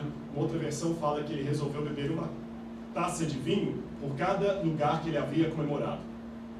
O fato é que ele morreu no dia do aniversário dele, em 323 a.C., quando ele estava comemorando 33 anos de idade, na flor da idade. Ele morreu e ele não tinha descendente para o trono. Na verdade, Roxane, que era a única mulher que ele amou, estava grávida dele, mas eles mataram a ela e a criança. E como ele não deixou descendente no trono, sabe o que fizeram? O reino dele, depois de disputas, foi dividido entre os seus 4 generais: Cassandro, Seleu, Lisimo e Ptolomeu. Quantas cabeças mesmo tinham? 4. E o reino de Alexandre foi dividido em 4. Só que a profecia diz que não era isso também que chamou a atenção de Daniel, não. O que chamou a atenção de Daniel foi a respeito do 4º animal. Acho que se mostrar o próximo slide, né? O 4º animal. Vamos ler aqui na profecia.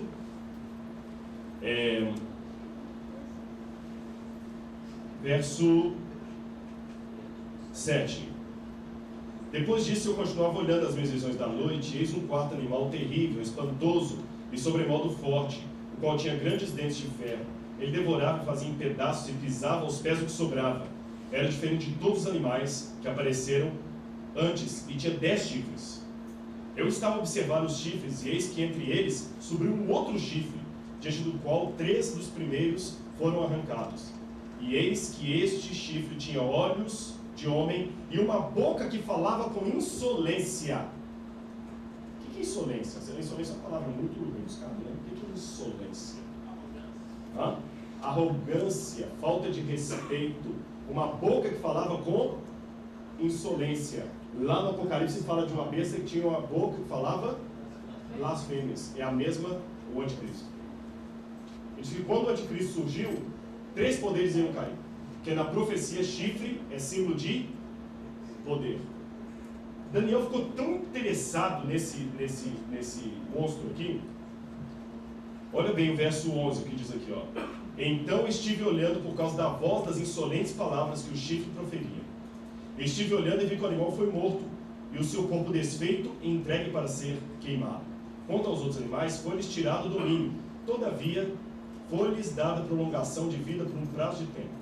Eu estive olhando as minhas visões da noite, e eis que vinha com as nuvens do céu, um como o filho do homem, dirigiu-se ao ancião de dias, e o fizeram chegar-se até ele.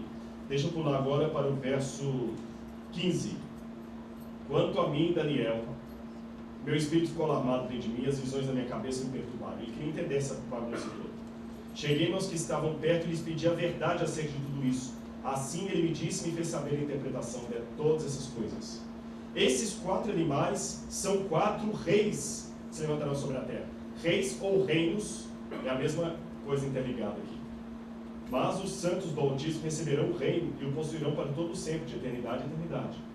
Então eu tive o desejo de conhecer a verdade a respeito de quem? O 4º animal, porque ele era diferente de todos. Eu quis saber sobre esse animal.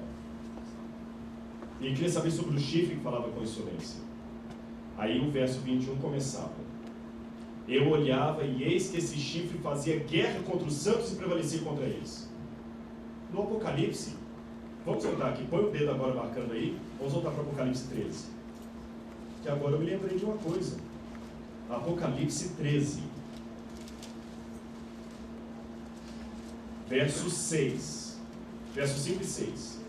Foi-lhe dado uma boca que proferia arrogâncias e blasfêmias, e autoridade para agir 42 meses. Quem é bom de matemática aí? Um ano tem quantos meses? 12. 42 dividido por 12 dá quanto? 3 meses, 6 meses. Então 42 meses é a mesma coisa que 3 anos e meio? 3 anos e meio. Então a besta do Apocalipse teria poder para agir durante 3 anos e meio. Ok. E abriu sua boca em blasfêmias contra Deus, para lhe difamar o tabernáculo, e a saber os que habitam nele. E foi-lhe dado também que pelejasse contra quem? Os santos e os vencesse. Vamos voltar para Daniel. Daniel capítulo 7. E também a respeito dos 10 chifres que tinha na cabeça, e o outro que subiu, diante do qual caíram 3, e que falava com insolência e era mais robusto que os seus companheiros. Eu olhava e eis que esse chifre fazia o quê? Guerra contra quem? Os santos e prevalecia contra eles. Não é a mesma coisa que está lá. Até que veio o ancião de dias e fez justiça aos santos. E veio o tempo em que os santos possuíram o reino. Então lhe disse, o quarto animal será um quarto reino, viu? Um quarto reino na terra, o qual será diferente de todos os outros. E devorará a terra e pisará aos pés e fará em pedaços. Os chifres correspondem a 10 reis que ainda não se levantarão daquele mesmo reino. E depois se levantará um outro que será diferente dos primeiros e abaterá 3. Então eu já aprendi que esse animal é um reino. E dele se levantarão 10 reinos. E dos 10, mais um que vai abater 3, que é o anticristo. Olha o que diz o verso 5. Proferirá palavras contra o Altíssimo. O que lá falou? Blasfêmias contra Deus. Proferirá palavras contra o Altíssimo. Magoará os santos do Altíssimo. Estão vendo a comparação com o Apocalipse? E cuidará em quê? Leiam para mim. Mudar os tempos e a lei. E os santos iam lhe ser entregues por quanto tempo? Dois tempos e metade de um tempo. A palavra tempo em hebraico aqui, idam, significa ano, tempo de ano. Se tempo é ano, um tempo, um ano, 2 tempos, 2 anos, metade de um tempo. Então dá o quê? 3 anos e meio. Não, um tempo, um ano, 2 tempos, 3. E metade de um tempo? 3 anos e meio. Quanto você tinha falado mesmo que é 42 meses? 3 anos e meio. É o mesmo tempo. Então, ele ia, durante 3 anos e meio, perseguir o povo de Deus, ia cuidar e mudar o quê? Vamos decorar isso aí para a gente ir para o Apocalipse. Mudar os tempos e a lei. Vamos decorar e mudar os tempos e a lei. Vamos voltar para o Apocalipse. E é assim, gente. Eu dou um pouquinho aqui, um pouquinho lá. Você faz um exercício de dedo tremendo. Olha que interessante uma coisa aqui no Apocalipse. Apocalipse capítulo 12. Apocalipse capítulo 12. Versículo 14 fala que o povo de Deus com a mulher, representado uma mulher com asas, diz assim: e foram dados à mulher, representação do povo de Deus, 2 asas de águia para que voasse até o deserto, ao seu lugar, onde é sustentado durante um tempo, tempos e metade de um tempo, fora da vista da serpente. Interessante. E tem mais uma coisa. A serpente, aquele anticristo pecaria contra o povo por 42 meses, 3 anos e meio. Na profecia, um ano, um dia significa um ano literal. Eu não vou ter tempo agora para explicar isso para vocês, então vou passar essa informação, numa outra oportunidade eu explico mais detalhes, viu, Denise? Um dia na profecia significa um ano literal. Então, se em profecia eu falar de 20 dias, eu estou falando de quê? 20 anos. E se eu falar de 20 dias e meio? 20 anos e 6 meses. Simples, né? Então, quanto dá em dias 3 anos e meio? 1.260 dias. Se você pegar de 30, 1.260 dias. Olha o que diz aqui o Apocalipse. Apocalipse capítulo 12, versículo 6. Alguém do auditório pode ler para mim, por favor? E a mulher fugiu para o deserto, onde já tinha lugar preparado por Deus, para que ali fosse alimentada durante 1.260 dias. 1.260 dias, ó. Olha como é que é a mesma conta. 1.260 dias, que dão 42 meses, que dão 3 anos e meio. Traduzindo isso em linguagem profética, eu estou falando de 1.260 anos. Que interessante. Agora, quando você pega a profecia, tudo isso que foi acontecendo. Quando Roma estava passando, Roma caiu em 476. E quando Roma caiu em 476, sabe que Roma caiu? Roma foi enfraquecendo. Aí havia do lado de fora de Roma várias tribos bárbaras. Essas tribos fizeram um conjunto, um exército poderoso, invadiram Roma e dominaram Roma. Quando eles dominaram Roma, eles dividiram Roma entre si. E foi dessa divisão em 10 que surgiram os países da Europa. Por exemplo, uma tribo bárbara chamada Suevos é o que hoje virou Portugal. Um país chamado uma tribo bárbara chamada os Francos virou a região da Gália, que posteriormente virou a França. A Espanha você tem também ali o pessoal de Andaluzia, é tudo tribo bárbara. Por isso até hoje tem o catalão, além do espanhol, você tem o catalão, você tem o cantonês, você tem um monte de língua que fala em Burgos, aquela região ali de Saragoça e tudo mais. São tribos bárbaras que se assentaram ali. Só bárbaros. Os alemãos se tornaram Alemanha, os germânicos foi dividido a Europa e nunca mais se uniu. Agora diz que desses 10 reinos ia surgir um chifre, é isso que a profecia falou, e esse chifre, quando ele surgisse, 3 iam cair. Roma caiu em 476 depois de Cristo. Quando chegou em 538, aí o que acontece? O bispo de Roma, a igreja começa a ter o poderio na Europa. O bispo de Roma começa a ter o poder político sobre toda a Europa agora. E quando o papado assume o poder, por que os bárbaros aceitaram o papado? Porque muitos missionários cristãos haviam pregado para os bárbaros. Então, quando eles chegaram em Roma, eles já conheciam Jesus. Por isso que eles aceitaram o Papa como líder deles. Eles não queriam ficar desunidos. Só que houve 3 tribos que não aceitaram o papado: os vândalos, os érulos e os ostrogodos. E sabe onde ficavam essas 3 tribos? Numa bota, não expressei bem, numa terra parecida com uma bota. Que terra é essa? Península Itálica. Eles dominavam a Itália. Por isso que a Itália ficou para o papado. A Itália toda era território do Papa. E o Papa dominava todos os reis. Por exemplo, a França, o rei da França uma vez falou uma bobagem contra o Papa lá, ele teve que vir de joelhos na neve e pedir perdão para o Papa. O lema da época era Roma locuta finita causa est. Agora é interessante, quando o papado começou a dominar, aconteceu um problema com o cristianismo. Vocês sabem que Paulo Freire fala do opressor oprimido, né? A pessoa, quando é oprimida e toma o poder na mão, ele começa a virar um opressor. Quando a igreja era perseguida, tudo bem. Quando a igreja assumiu o poder, sabe o que ela começou a fazer com o tempo? Gente, aqui eu não estou criticando os católicos, eu quero deixar isso bem claro.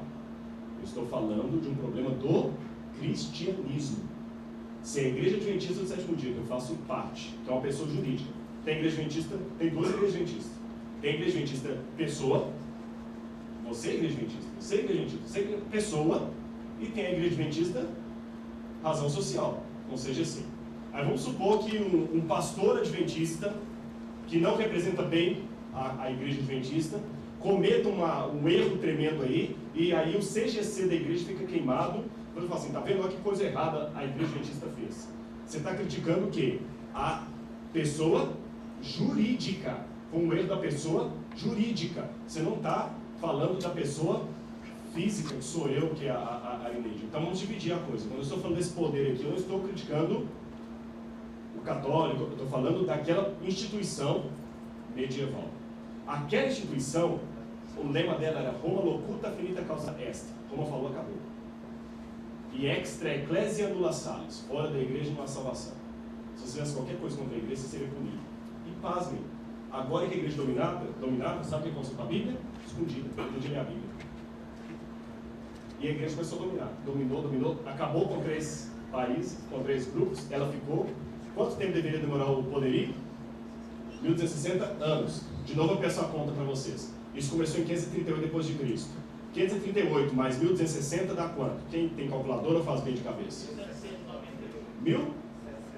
Então em 1798 deveria acabar esse poder segundo a profecia. Pois justamente em 1798 acabou esse poder. Como é que acabou esse poder? Eu não vou ler hoje por causa de tempo. No Apocalipse capítulo 11 fala que um pouquinho antes dos 1260 anos, um pouquinho antes, haveria um grande terremoto. No Apocalipse capítulo 11. E esse terremoto mudaria para sempre a história da Terra. Aí alguém pode perguntar, qual terremoto se encaixa na profecia de Apocalipse capítulo 11? Será que é o terremoto do Chile? Será que é o terremoto do Japão? Será que é o terremoto da Turquia? Será que é o terremoto lá de São Francisco?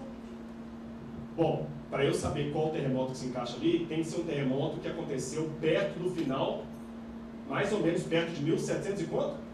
98, mais ou menos próximo dali. E um terremoto que mudaria para sempre a história do mundo. E aconteceu. Em 1755, teve um terremoto em Lisboa. Uma coisa que me fascinou quando eu fui com a minha esposa conhecer Lisboa. Tem a praia lá, mas não é igual aqui em Salvador, que você tem a orla e é o seguinte, você vai assim, tem um precipício. Caiu desse aqui, ó. Você entendeu? Você chega a ser um precipício, a terra afundou. Portugal praticamente sumiu do mapa. Acabou. E como teve aquele terremoto em 1755, que milhares de pessoas morreram, milhões na verdade, por causa do terremoto, começaram a surgir pensadores ateus questionando que existe Deus e questionando a igreja. Robespierre, Voltaire. E o iluminismo começa por causa daquilo. Não há Deus. Vamos romper com a religião. Se houvesse Deus, não haveria o terremoto de Lisboa.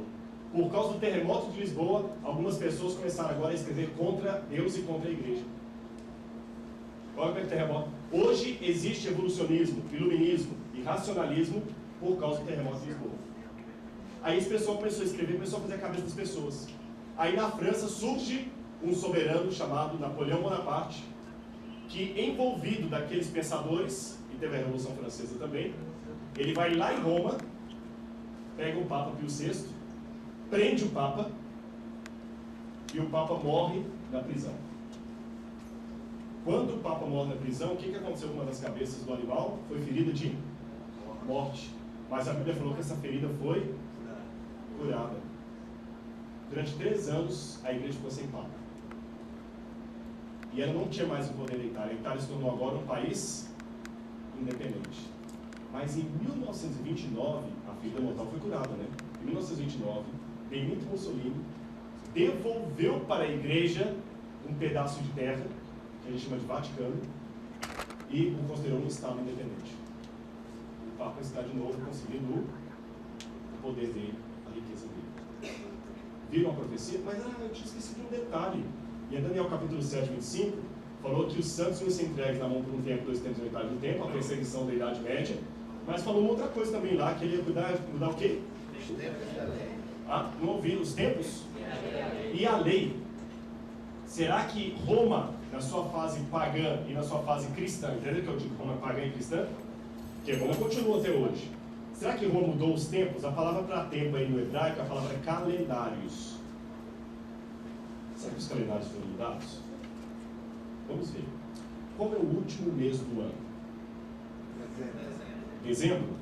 Como é que é o seu nome? Nilza. A palavra dezembro, lembra que número para você? Quando fala dezembro? 10. Não posso fazer um número? 10. Novembro, lembra que número? Peraí. Novembro é que mês do ano? Mês 11. Mas novembro lembra 9? Mas é o mês 11? Dezembro você falou que lembra? Mas é o mês 12? Setembro. 7, mas é o mês 9. Quem mudou todo esse calendário? Como?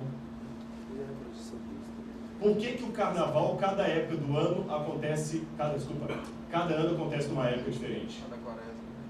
A igreja mudou. Na época que a igreja estava com o seu poderio ali, uma grande parte do povo comemorava a festa do deus Baco, o deus do vinho. E dava o nome dessa festa de Carnavales, o que vale a carne. Era a festa Baco. Então a igreja pegou essa festa do carnaval, beatificou e atrelou essa festa à Páscoa. Estabeleceu que a Páscoa, que não era no segundo domingo do mês, a Páscoa, cada época cai numa época diferente, ela colocou, a Páscoa será o segundo domingo do mês de abril. E o carnaval tem que ser 40 dias antes. Por isso que o carnaval cada ano cai numa época diferente. Você conta da Páscoa 40 dias antes. A quaresma. Que o pessoal, sabe por que a igreja fez isso? Você pode pecar no carnaval e depois pedir perdão. As indulgências. As pessoas compram. Gente, eu vou pedir uma coisa para vocês. Não concordem com o que eu estou falando. Nem acreditem que eu posso estar mentindo para você. Lembra que eu comecei falando aqui que eu não sou de acreditar em qualquer coisa? Então eu vou te dar uma dica. Eu posso estar mentindo para você. Não confia em mim. Maldito o homem que confia no homem. Pega tudo que eu estou falando, procura enciclopédia e internet e verifica se eu estou mentindo ou se eu estou falando a verdade. falei, em nome de Deus, e abri a Bíblia. E por isso que eu estou falando, confirme. E a Bíblia diz assim, que aquele povo era mais sábio porque eles examinavam para ver se as coisas. Os vereanos eram mais sábios porque eles examinavam se de fato as coisas eram assim. Então o que você fala é verdade. O que nós precisamos fazer é ratificarmos para vermos com os nossos próprios olhos e vermos que você está falando a verdade. Não você, mas que você trouxe a verdade, porque a verdade já está legitimada. E na verdade, eu posso corrigir uma coisa, eu não estou falando, estou citando. Está lá. E aconteceu, mudou os calendários. Os dias pela Bíblia são de pôr do sol, pôr do sol. Por isso que agora, quando eu terminar aqui, nós vamos explicar no sábado. Já está começando domingo. Hoje o pessoal fala de meia-noite a meia-noite. Foi mudado os calendários. E diz que ia mudar também o quê? A lei. Pega como é que está a lei. Eu fui catequista por muitos anos. Pega como está a lei no catecismo e como está a lei na Bíblia. O catecismo eu ensinava para os meus alunos do catecismo assim. E assim disse Deus os 10 mandamentos. Amarás a Deus sobre todas as coisas. Não tomarás o seu santo nome em vão. Guardar domingos e festas. Aí quando eu vou em qualquer Bíblia, não é assim que estão os 10 mandamentos. Os 10 mandamentos estão: eu sou o Senhor teu Deus, que te veio da casa de Israel, da terra de servidão. Não terás outro Deus diante de mim. Não farás para ti imagem de escultura. Não tomarás o nome do seu Deus em vão. Nem que o dia de sábado para santificar. Quando eu vi que a lei foi completamente modificada, aí no catecismo está lá. E assim diz Deus os 10 mandamentos. Desse jeito.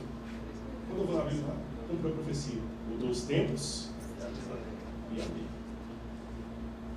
E os santos foram entregues a Deus. E agora nós vemos o mundo preparado de novo para quê? Para uma unificação do mundo. Agora estão querendo realmente unificar a moeda, unificar a economia. E eu não vou tecer detalhes pelo tempo, mas quero deixar também o gostinho de você continuar estudando. Se eu fechar a Bíblia agora, olhando para os políticos, o mundo está caminhando para uma globalização. Pode olhar, já começou com a Europa, uma economia só, Estados Unidos está entrando, o mundo hoje está querendo ser um. E quando esse mundo for um, como a profecia falou que vai acontecer, vai vir uma lei.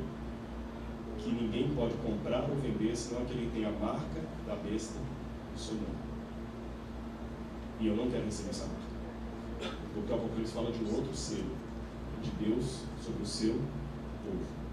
E desceu do céu outro anjo que tinha grande autoridade, e a terra se iluminou com sua glória. Então exclamou com grande voz, dizendo: caiu, caiu a grande Babilônia. E se tornou morada de demônios, por meio de toda espécie de espírito imundo e ave, ouviu toda espécie de imundo e todo gênero de ave imunda e detestável, porque as nações têm bebido do vinho do furor da sua prostituição. Com ela se prostituíram os reis da terra, também os mercadores da terra se enriqueceram às custas de sua luxúria. Ouvi outra voz do céu dizendo: retirai-vos dela, povo meu, para que não sejais cúmplices dos seus pecados, não participarem dos seus flagelos. Retirai-vos dela, povo meu. Então, na confusão hoje do mundo, existe o povo de Deus ou não existe? Não. Então, por que você é soberbo de achar que só na minha igreja aqui vai para o céu? Por que eu vou achar soberbo só aqui dentro tem céu?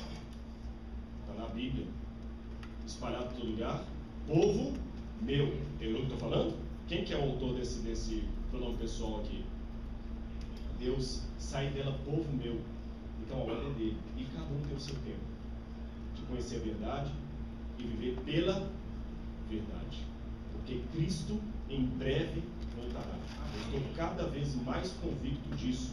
Quando eu conheci essa mensagem, eu fiz uma pergunta para a minha instrutora, você também aprendeu, falou assim: eu tenho as dúvidas que isso vai acontecer. Jamais a União Soviética vai deixar os Estados Unidos dominarem o mundo. Isso é impossível. Realmente, na época era uma coisa pela frente, os Estados Unidos vai dominar o mundo com a União Soviética, era a Guerra Fria. De uma hora para outra, caiu a União Soviética. E sabe o que fez a União Soviética cair?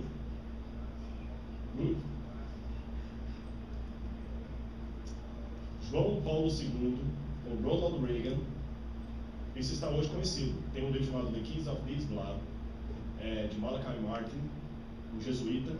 E ele conta isso, não criticando, não denunciando, conta com uma história bonita. João Paulo II, ele nasceu, cara, em Ortila, na Polônia. Ele foi bispo de Cracóvia, mas ele nasceu em Varsóvia. eu confundo Varsóvia com Cracóvia. Ele nasceu em Varsóvia. E ele viu o que o comunismo fez no país dele. Então, o que João Paulo II fez? Ele, com o Reagan, arquitetaram a queda do Império Comunista.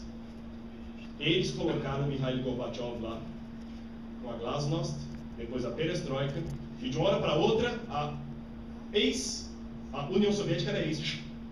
E aí veio o muro de Berlim, caiu, acabou. Hoje não tem mais as duas superpotências, Estados Unidos e União Soviética, acabou. Mas tinha um outro obstáculo ainda. Qual era? Qual o outro obstáculo além da União Soviética para os Estados Unidos tornarem juntos? O islamismo. Não o islamismo enquanto religião, mas o islamismo enquanto país, enquanto líderes autoritários, Arábia Saudita e tudo mais. E o que está acontecendo agora no Islã? Não é que o Islã vai acabar. O comunismo acabou? O comunismo acabou? Mas ele se adaptou. O islamismo não vai acabar.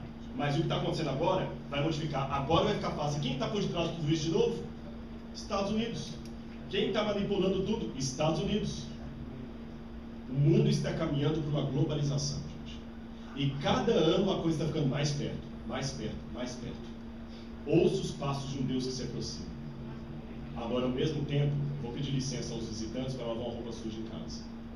A mesma profecia fala que muita gente daqui de dentro, que estão escutando isso, vai pular para as fileiras do adversário. Porque segue um adventismo muito de plástico. Muito fácil. Vem para a igreja, assenta, vai embora. Vem, senta, vai embora. Vem, assenta, vai embora. Não prega a palavra de Deus, não dá um estudo bíblico, não lê a Bíblia, não prega para ninguém, não testemunha, só vem e ocupa o banco da igreja. Desculpa a sinceridade. Nem traz Bíblia. Não quero julgar ninguém.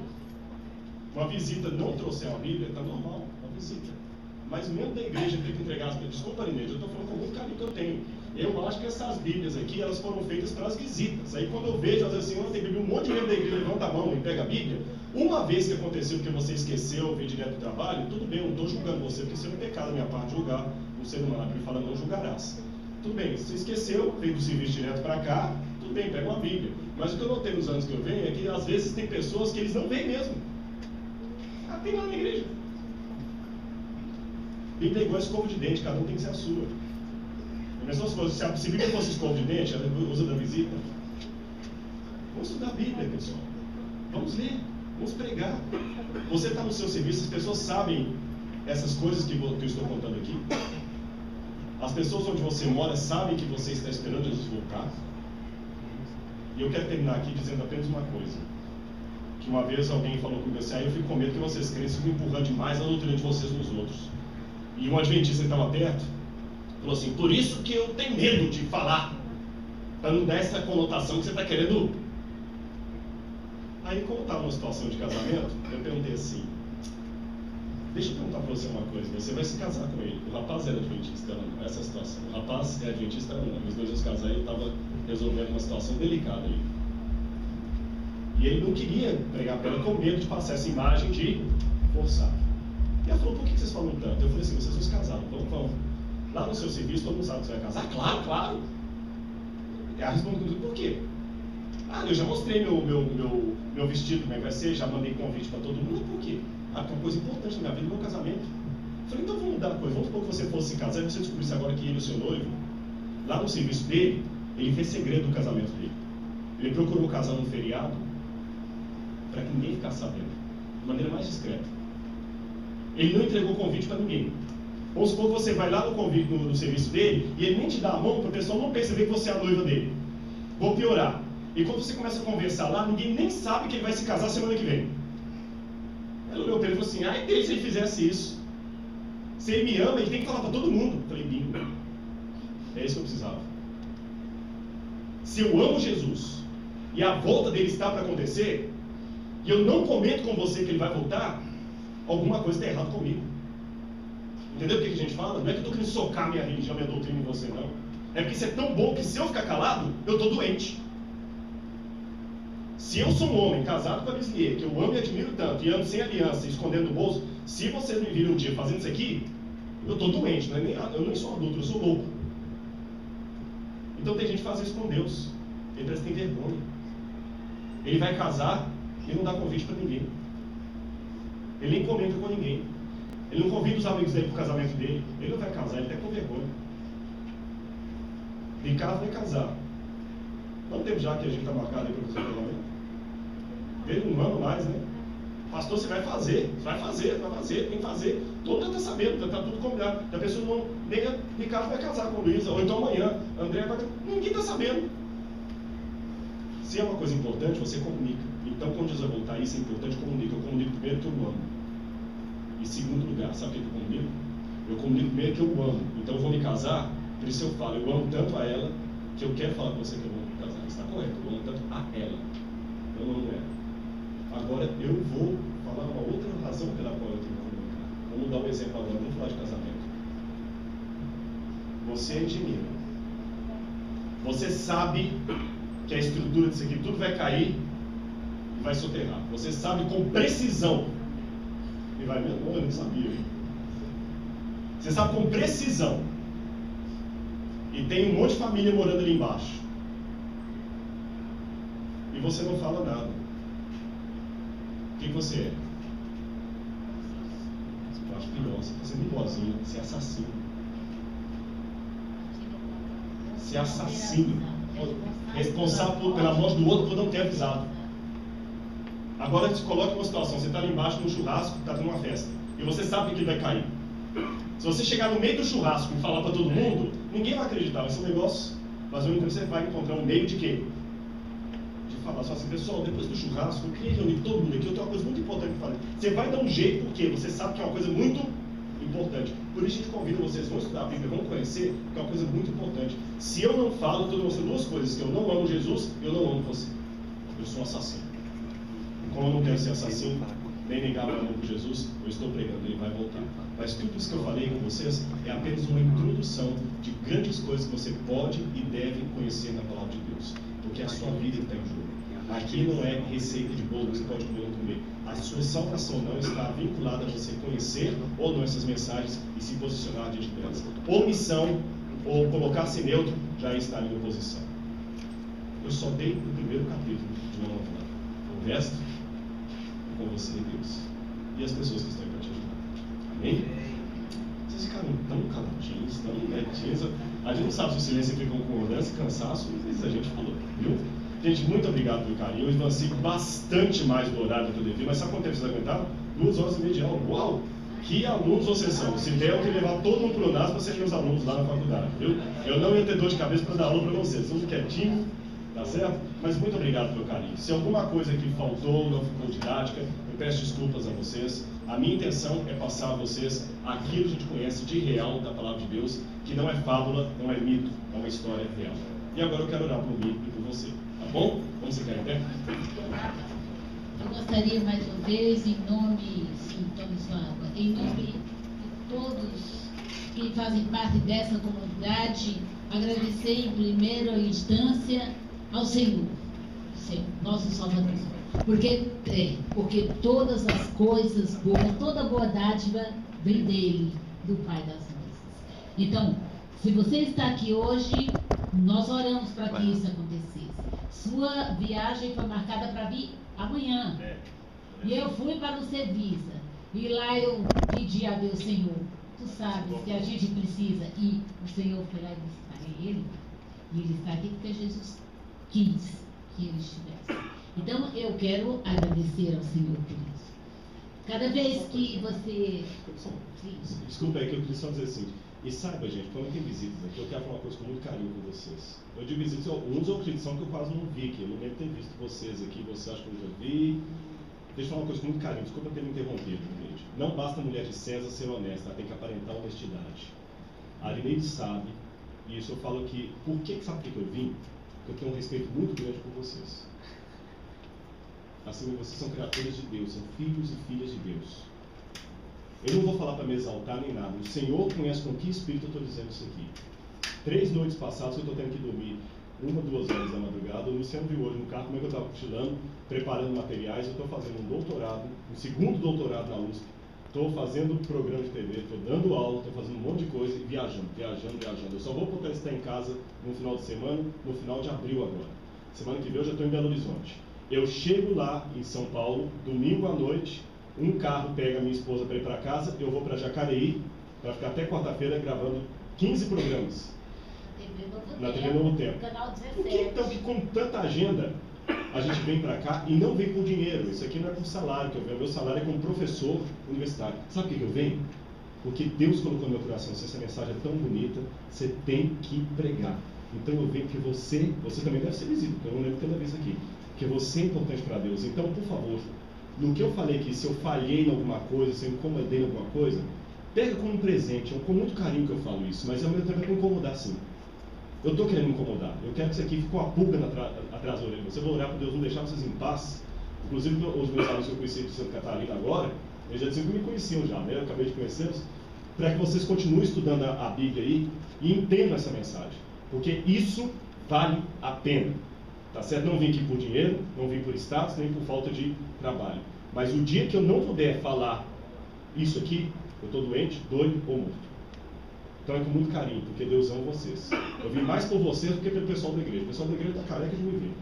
Não é me desprezando não, são grandes amigos, eu os amo, mas só pela igreja, né, Arineide? A Arineide vai me ver lá, né? Exatamente. A Arineide já matou saudade, mas por você que a gente vê. Porque Deus ama muito. E eu sou prova de que realmente o senhor está aqui hoje nesse sábado. Eu tenho 2 amigos aqui que são empresários aqui de Salvador.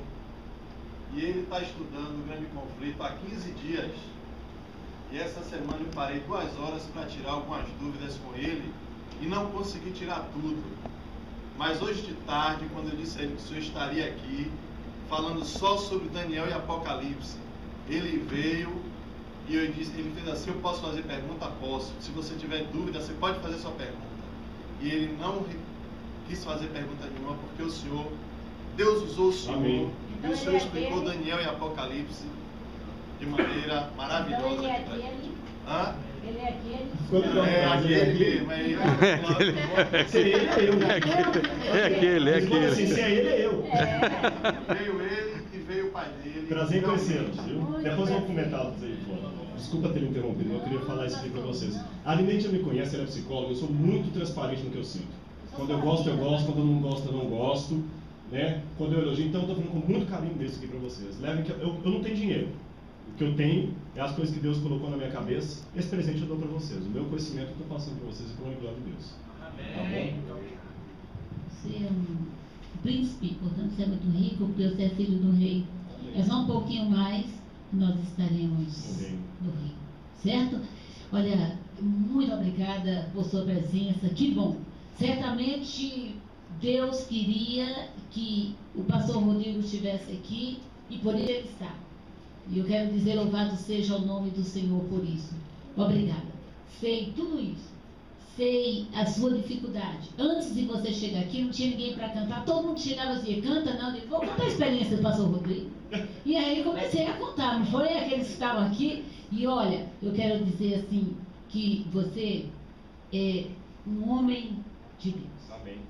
Pode ter certeza que nesses últimos dias, Deus tem levantado pessoas que levantam bem alto o seu nome, seja através da televisão, seja através de onde você passa. Pastor Rodrigo, Deus tem lhe usado.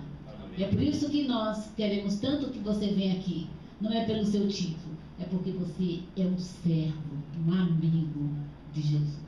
Podemos dizer de você, este homem que passa por nós é realmente um servo de Deus.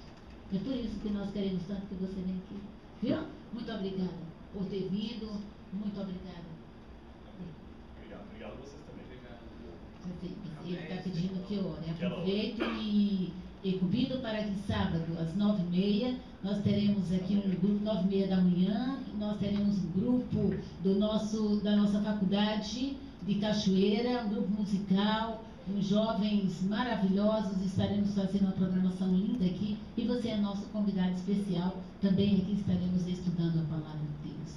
Vamos orar. Querido Pai, em nome de Jesus, nós estamos diante da Tua presença, porque somente em Teu nome é que nós podemos falar com o Pai. Senhor, muito obrigada por esses momentos felizes que Tu nos proporcionaste através do Teu servo, o pastor Rodrigo.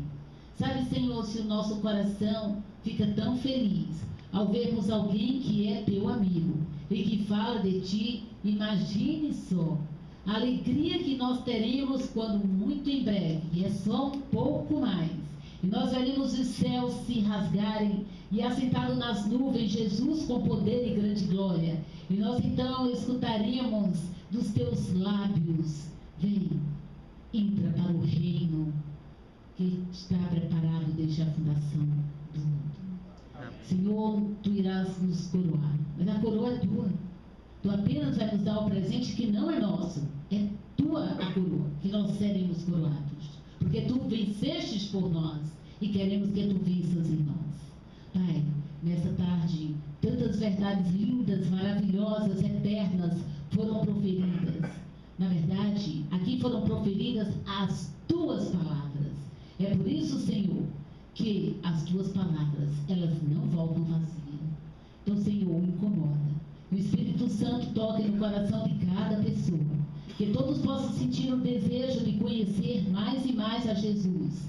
E que juntos possamos nos preparar para o grande dia, quando Jesus voltar.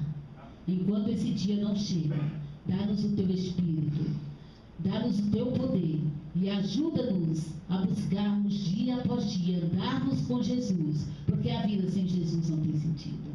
Muito obrigada mais uma vez. Permanece conosco. A semana já começou e nós pedimos que nos concedas uma semana sob a tua bênção, sob a tua companhia e a tua proteção. Leva-nos em paz para casa.